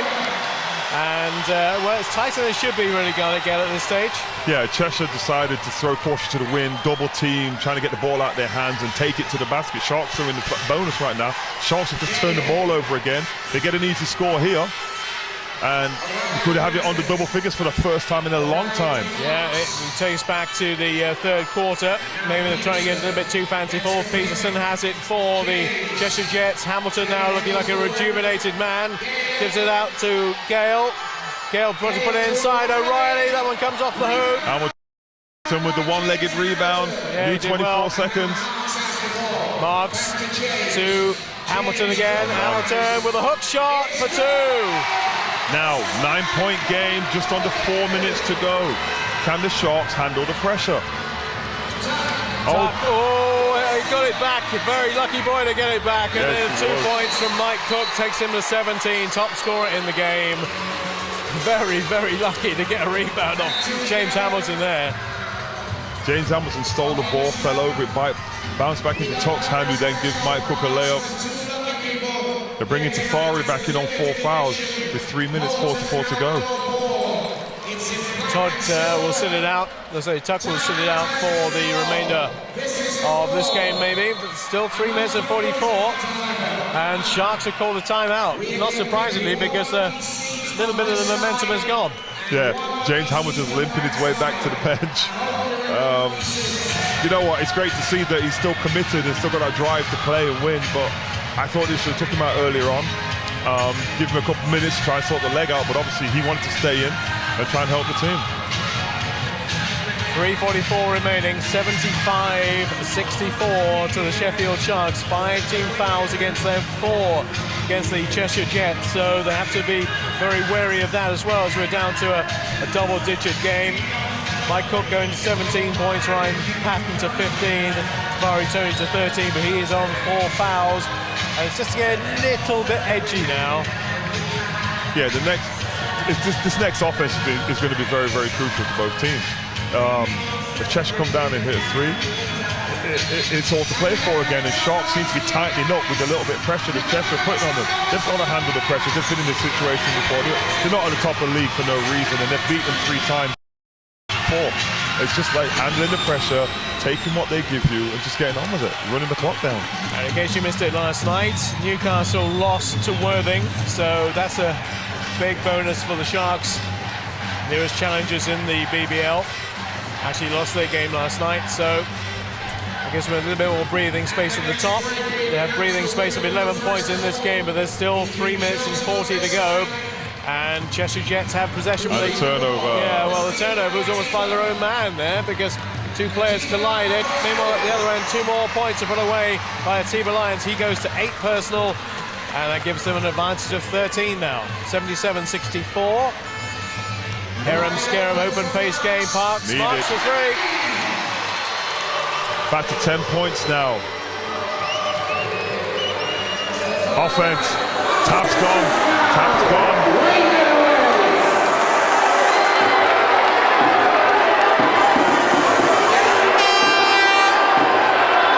Okay, so we've lost Bob there. We'll carry on with you. And Tony's carried out his 5th foul. He's not looking happy about this. He's leaving the court now, not happy, very frustrated.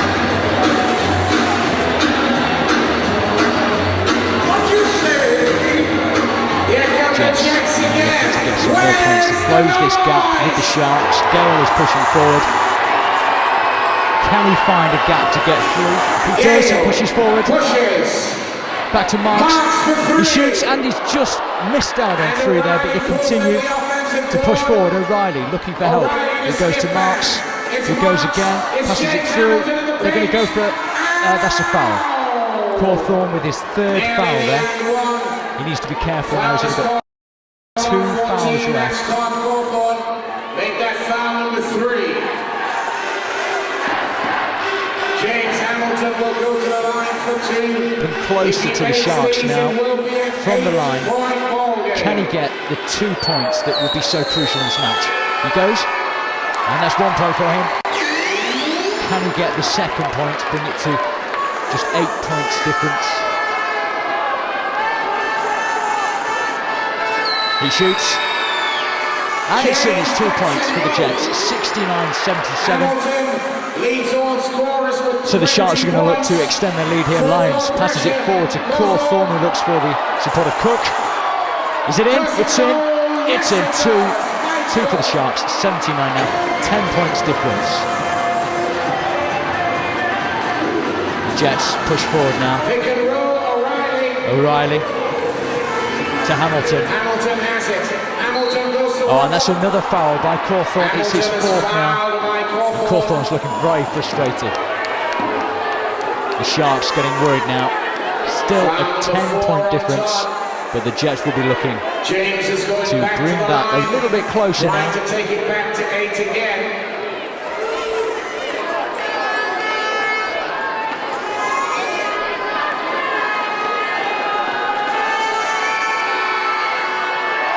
First one is good. 21 points for James Hamilton.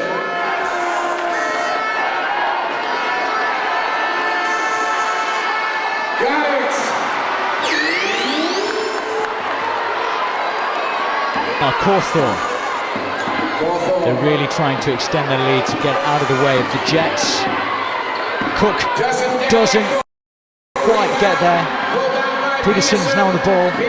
Through to Marks. He's up and he gets it.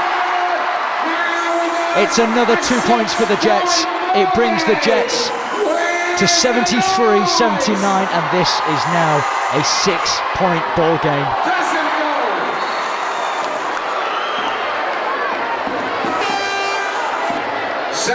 So the Sharks now looking to make a change to the way they're playing. Tuck is back in the game now for Todd.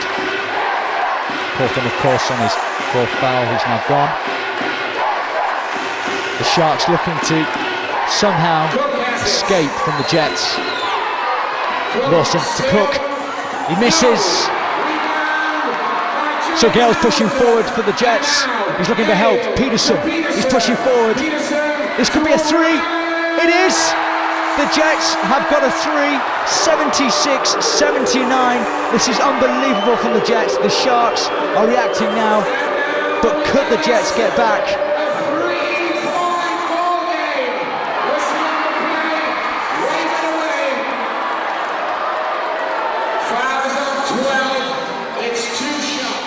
Yeah, the spaghetti and the bit of super glue has worked at long last, but while we've been away, it's gone rather up. You know the word before up, don't you, for the Sheffield Shark? It is now 79-76. Now, quite how that happened, I don't know, because I spent the last 5 minutes trying to get the equipment to work, but go on, you can tell me. Cheshire have just gone to the basket hard. Sharks have broken their press, tried to rush, trying to make quick passes when they should just run the clock down. There's 1 minute, 25 seconds to go. Tuck's on the line, and Sharks are only up by 3 points after being up by 16 in this quarter at some point. And he missed both shots, but gets his own rebound and puts the layup in. So here we are. We're down to the nitty-gritty of the game. 5-point advantage. It was as much as 18 points at one stage for the Sheffield Sharks, and everything now is dropping at the other end for the Cheshire Jets. James Hamilton's up to about 24 points right now on one leg. Well, whatever he's doing it well. The Sharks are not doing everything well, but there's another 2 points from Mike Tuck. Very important because the advantage is now 5 with a minute to go. Sharks are holding on. They shouldn't have been. They were so comfortable for so much of the second half. Peterson has it for the Cheshire Jets. O'Reilly goes for a 2, looks for the extra bonus, didn't manage to get it. Why are you rushing? Slow down. T-Ball Lions back to pattern. Sharks inside of their first silverware in 6 years, and it's just getting to them a little bit. 83-80. They need to make this point count. They need to make this shot count. Pattern. Oh, it doesn't drop. Doesn't drop. 30 seconds to go, and still a foul committed by Mike Cook will send Peterson to the free throw line for 2 to make the advantage 1 point. There is 26.4 seconds to go. These are 2 crucial free throws. If Peterson makes these games down to 1 point, and the strategy becomes, do they foul, put them on the line, do they get the last possession, do they try and play D and get the steal and go for it themselves? Timeout has been called, I think, by the Cheshire Jets. I have no idea who's called it. Well, both coaches will need to talk. Yes, it is Cheshire. That's their second one. Yes, the Cheshire called a timeout right now. 5 fouls committed by both sides, so both will go. Every time there's a foul, they'll go to the free throw line now. But more importantly, the Sheffield Sharks, who will look so comfortable, they had a 16-point advantage, remember, going into this final quarter. Now have an advantage of 3, which might very shortly become an advantage of 1. It could be. It's just Cheshire have not given up. Even though we'll be going about James Hamilton, his one leg, he's performed, and he's now leading all scorers with about 24 points. But the rest of the team has made shots or done the simple little thing with a second effort they're making, pressing and trying to recover back. 26.4 seconds remaining. And going to the free throw line very, very shortly will be Paul Peterson. If he puts these 2 away, 1 point will be an advantage. Remember, then we go into overtime. If it's level after 40 minutes played, really shouldn't be anywhere near this close. No, this game should have been done and dusted a long, long time ago when they were up comfortably, had momentum with them. But since we had a little technical difficulty on the court, Cheshire is breathing the life into them. and they've gone to the basket. They're hitting the big shots again, and Sharks just seem very edgy and very nervous right now. Well. Paul Peterson goes to the free throw line. 83-80 to the Sharks. Make that 83-80 to the Sharks because the first one doesn't drop. First one didn't even make it onto the top of the basket, and there's a wry smile on the face of James Hamilton. Yeah, he knows he was never going to make it. He needs to put some more air in the ball for it to go in. This one... That one drops out as well. Neither of them pull away, so this should be the Sharks to put the tin lid on this game. They don't need to rush. They are rushing, but a foul is committed on Perry Lawson. I don't know why they needed to rush then. Their time. Well, that's what I'm saying. The last 5 minutes, that's what they've been doing when they didn't need to. It's a one-possession game. Why rush? Why try to take it to the basket where you can just kill the time? And game's over. Now there's now pressure on Perry. Now he's got to make one or at least two. If he makes one, then it's a two-possession game again. This should put it out of range. And Perry Lawson scores the point that gives them a 4-point advantage. 84-80, so they'll have to score twice now. I assume a timeout's going to be taken so they get the ball back at halfway line if he scores. He got both. 85-80. And the Sharks will call a timeout because Cheshire don't have any remaining. No, Cheshire, this is Cheshire's final timeout. Okay. They'll get the ball back at the halfway line now with 18.1 to go. So give them time to draw up a play, either get a layup or get an open three, then hopefully a quick foul again. But this is the last time out, so they cannot now advance the ball to the halfway now once they've scored. 85-80. Sharks closing in. Stumbling across the line, maybe a more appropriate phrase for how they played over the last few minutes, because they really haven't been the Sheffield Sharks in the first 3 quarters. They've gone jittery. They can see the prize in sight. And remember, they actually haven't won anything since the season 2003-2004, when they won the BBL playoffs and the BBL Cup that year. It's a long time to wait. 6 years nearly. And maybe the pressure now is getting to them, and the fact that I'm sure they must have discussed it over the week. That now it's in the back of their mind, but it shouldn't be. They were, as you said, they were comfortable from the second half when they were up by 10 at the half and through the third quarter and the fourth. But all for some reason, all of a sudden, they've tightened up. They've missed their shots. Cheshire decided to throw quarter to the wind and take the ball to the hole and turned it into a game. So it's going to be possession now. So James Hamilton's going to inbound the ball from the halfway. Now, what are they going to do with this? Because they have to make things happen quickly. 18 seconds. Well, here comes Myers off the screen and switching everything. He's got the ball in play. He's almost not got the ball in play in time there. On the other end, Gale goes for 2 and gets the 2 now. Timeout called by the Sharks now, with 14.7 seconds remaining. Sharks should get the ball back at the halfway. Obviously, they can quite easily kill the clock right now without having to shoot to win the game. But Cheshire will foul. So Sharks need to make sure they come to the ball aggressive, hold it tight, let force Cheshire to foul and knock the free throws out. But even if Sharks make the free throws, Cheshire cannot advance the ball to the halfway line. It has to be put on the baseline, so they're going to go 94 feet before they can score.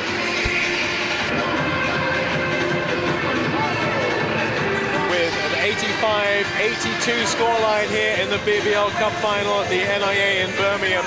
What a game it's been. Sharks with a 16-point advantage, nearly 20-point advantage at one stage. But all of a sudden, the bits you didn't hear earlier on, it's probably because it was a bit of a nightmare. I think our equipment gave up in sympathy with the Sheffield Sharks, because suddenly that lead went from 15 to 14 to 13 to 12 to 11, right down to 3. And it was getting a little bit edgy. But as soon as we got back with you, everything's been fine, we hope. I'm looking over some of the Sharks management and their faces. They look very, very scared at the outcome of this game. Yes, there's 14.7 seconds to go and it can all change, but they are looking nervous. They're not as comfortable as they were 5 minutes ago. Now, they can't throw it away from here, surely. 85-82, 14.7 seconds. They are that accurate on the timekeeping in basketball. It can make a lot of difference. Doesn't start until the ball is inbounded. Now it is. Cook nearly lost it. They're getting a little bit edgy. Perry Lawson gets fouled, so he'll go to the free throw line. Now he's already put 2 away under similar circumstances. Peterson's just fouled out, and Perry Lawson, like I said, is on the line with 9.4 to go. Sharks are up by 3. One of the two here, the game's over basically, unless one of the Sharks players does something stupid and fouls, and they make one, get it back, and they throw a Hail Mary field. He'll never play again if he does that, will he? Well, the coach is keeping a watching brief from the back of the court. He's standing right by James Hamilton to make sure there's no way he can get back down the court, but Perry Lawson makes sure he does his job at the other end and puts it away. 86-82, 9.4 seconds remaining. Lawson, who puts it in, surely it's all over, he does! 87-82, 9 seconds remaining. Marks goes to the hoop, that doesn't need to foul him, and he gets the 2, but he doesn't get fouled in the process. 6.5 to go, foul coming, no, too late. Goes Ryan Patton, Patton goes for the 3-pointer, doesn't get it. Another foul. They're getting desperate now. Another foul throw, another 2 foul throws will come up, and it's going to be Ryan Patton to take them. 87-84. Yeah, he doesn't need to put both of these away. First one goes. 88-84. That scoreline has certainly crept up. Higher scoring game that looked like being at one stage. Here comes the second to make it a 5-point ball game with 4.7 seconds remaining, and the second one drops for Ryan Patton, and now they've got to get the ball inbound to the Cheshire Jets. They've got to make something happen here quickly. 2 points is not going to be enough. 2 points for Ches Marks, and the clock runs down to 0, and for the first time in 6 years, the Sheffield Sharks have some silverware to take back to the Steel City. They made hard work of it in the end, much harder work than they should do. 16-point advantage after 3 quarters. They seem to be cruising towards the BBL Cup, but Cheshire dug in and made it very difficult and edgy at the end, but in the end, the Sheffield Sharks emerged victorious, 89 points to 86. Yeah, it's been a very, very good game. Cheshire did, like you said, dug in at the end and basically turned it into a game. And it's just unfortunate that they've run out of time. If they just made that commitment early on in the game, they may have won it themselves. Well, that mad 5 minutes, what happened? I mean, was it just that they went away from their game plan, or what did they do? Well, they stopped, like you said, they stopped attacking the basket and were trying to run the clock down. When you continue scoring, it makes it so much easier. And Chester changed their mentality, and then they decided to attack, not the layups, and the score whittled down to what it was. Well, as we said at the start, 80 to 90 points a game, that's what this game was going to come down to. And if we got close to the 90s, the Sharks were going to win, and the Sharks ended with 89 points. And they're celebrating there right now with the win. And Mike Cook, well, he really came into his own in the second half, didn't he? It took a long, long time to get going. Yeah. Well, they're celebrating on the court, as you might imagine. Really, a lot of people getting very excited about the prospect of the Sheffield Sharks winning something for the first time in 6 years.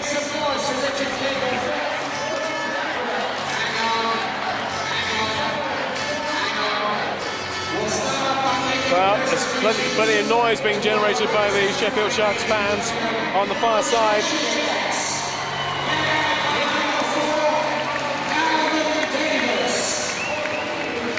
Todd Corvon's enjoying himself. Mike Tuck's enjoying himself. They're all having a good time.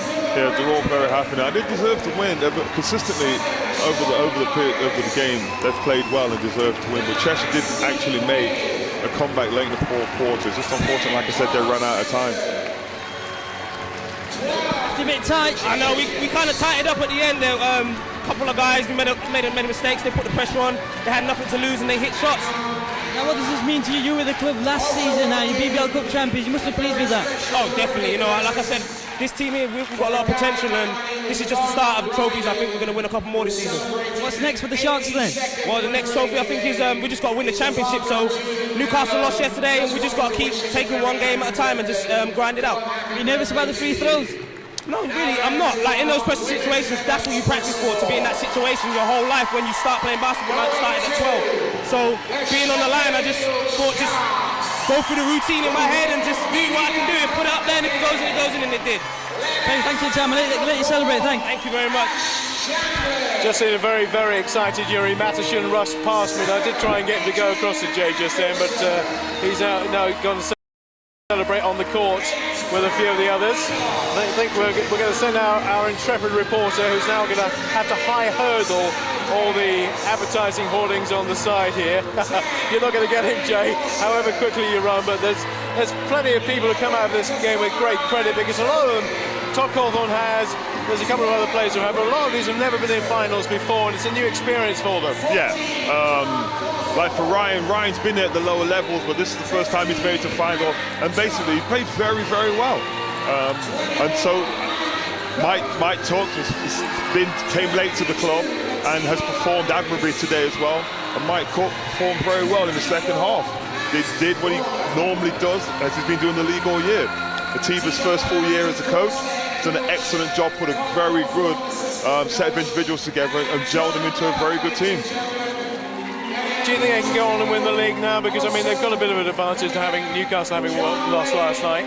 Yeah, they can. And like I said, this is just another step in a long season.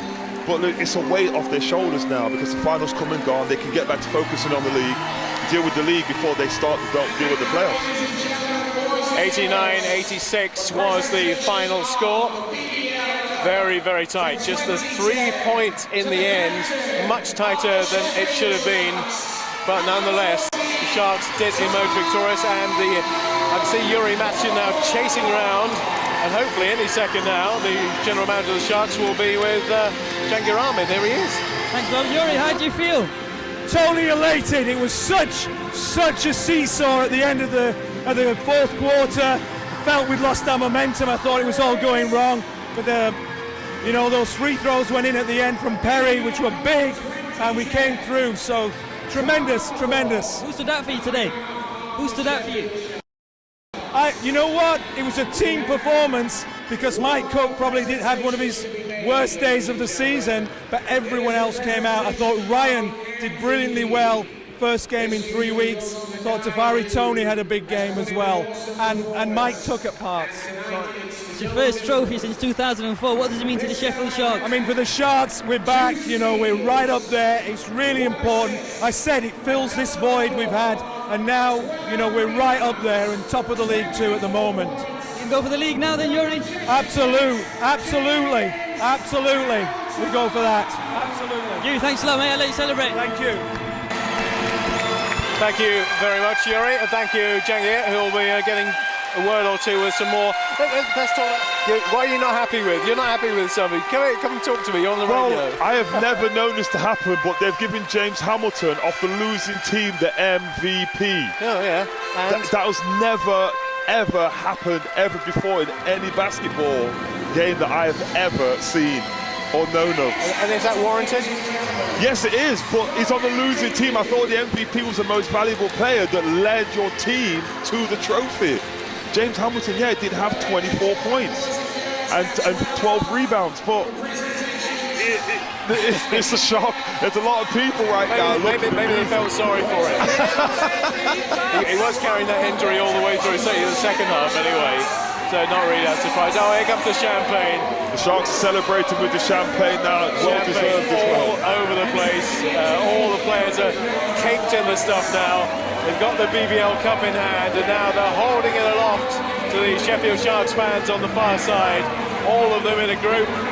Big smiles on their faces. Todd Cawthorne's been there before. Adrian Anderson has been there before. But not too many of these players have sensed this kind of atmosphere, relished this kind of atmosphere, enjoyed this kind of atmosphere, and it has been very, very noisy indeed.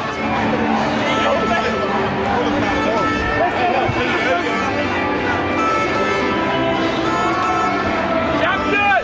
Woo! Number one, baby!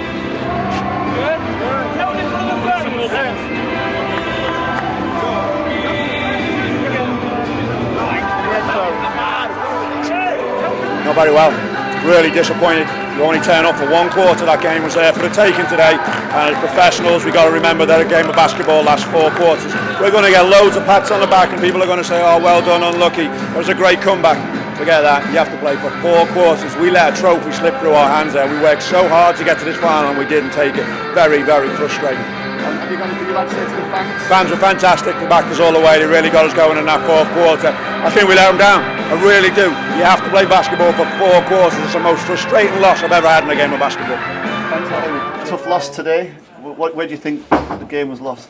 Probably the first half when we were controlling the tempo at times and we just weren't finishing, converting when we get a steal. We turned it right back over. And so we left them get a bit of a lead built up and left us chasing the game at the end. It was a great comeback in the 4th quarter. You just ran out of time, really. Yeah, we shouldn't be putting ourselves in that position anyway. It's great that we know that's another trick we can go to in other games. Maybe we can start pressing a bit earlier, but we've got to stop putting ourselves in a hole and having to dig ourselves out. Sharks. Perry, great win today. You enjoy that? Oh yeah, it was excellent. You know, we was up 20, so it's a little bit more. It means a little bit more that we held on to the win in the end.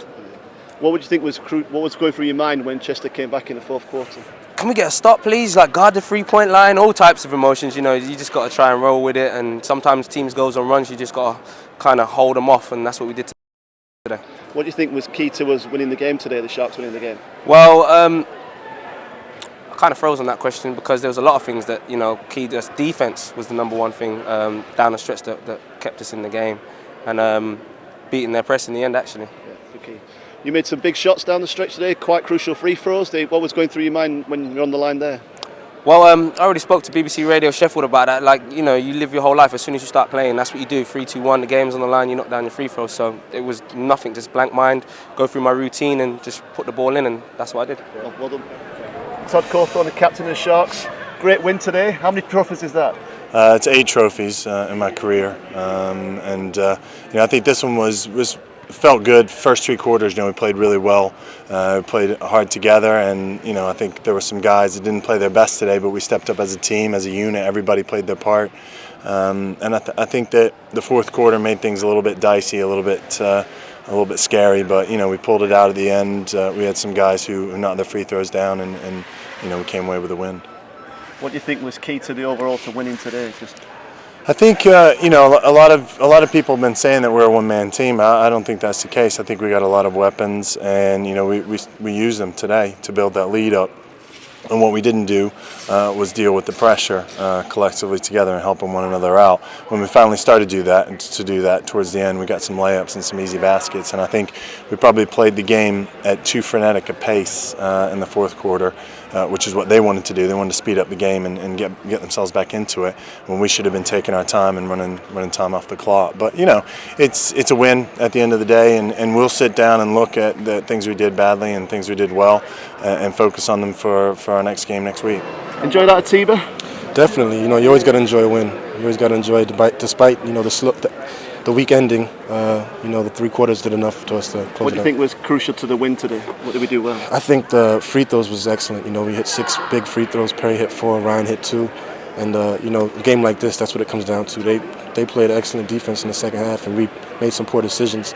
And you know, towards the end, it's a possession game, and every possession counts. We made them count. That's good. Any particular performances you want to pick out today, other than your own? I think everybody stepped up at times. Mike Tuck had a great 3rd quarter. You know, Perry did that, hit the free throws at the end, and in the first half, Ryan Patton, you know, shot the ball really well. Good. Anything you want to say to the fans? Thanks for the support. 2 more competitions. You enjoyed today, Mike? I think I did. It was fantastic. One of the difficulties, you know, I have with fans is that they give up on their team too early. The Jets fans, they were down about 18, I think it was, and they gave up. Now, 18 points is nothing in basketball. That's 9 turnovers and you score off them. Even if you let a few in the back way, you still go back, and if you make your points, you can win the game. And man, there were some big plays and some big mistakes as well. The biggest play of the night, in my opinion, was Tuck. Missed 2 free throws, got the offensive board on the second one and put it in the basket and got the 2 points. They were so crucial. And then Peterson at the other end misses 2 free throws, gets nothing. Sharks go down and score. This was a fantastic game. I have to say, when it was down 18, it would be easy to think this is a blowout. But I've seen the Jets play this season, and they don't give up. They don't give up, and it was fantastic that we came that close to overtime. Man, this should have gone to overtime. Yeah, I think you're right. Any particular players stand out for you today? Well, I have to say, on my website, which I'll mention here, mikeshaft.com, I said this game today could rest on the veterans, and I put up 2 photos, Todd Cawthorn and James Hamilton. I thought tonight James Hamilton was magnificent. This guy's nearly 40 years old. He just keeps going. He can't do it for 40 minutes. He played a great first quarter, awesome fourth quarter, kind of just, gets carried along in the second and third, but he was magnificent. Todd Cawthorn did a couple of great things. I thought Mike Cook had a quiet game, but I think that's fantastic for the team. And Atiba's been stressing that this is not a one-man team. The Sharks have got more than Mike Cook. And Tuck down the straight was incredible. He has a way of going to the basket, getting fouled, putting it in the basket, going to the line and making the shot. Those are some great plays that I've seen here today. Cool. Thanks a lot, Mike.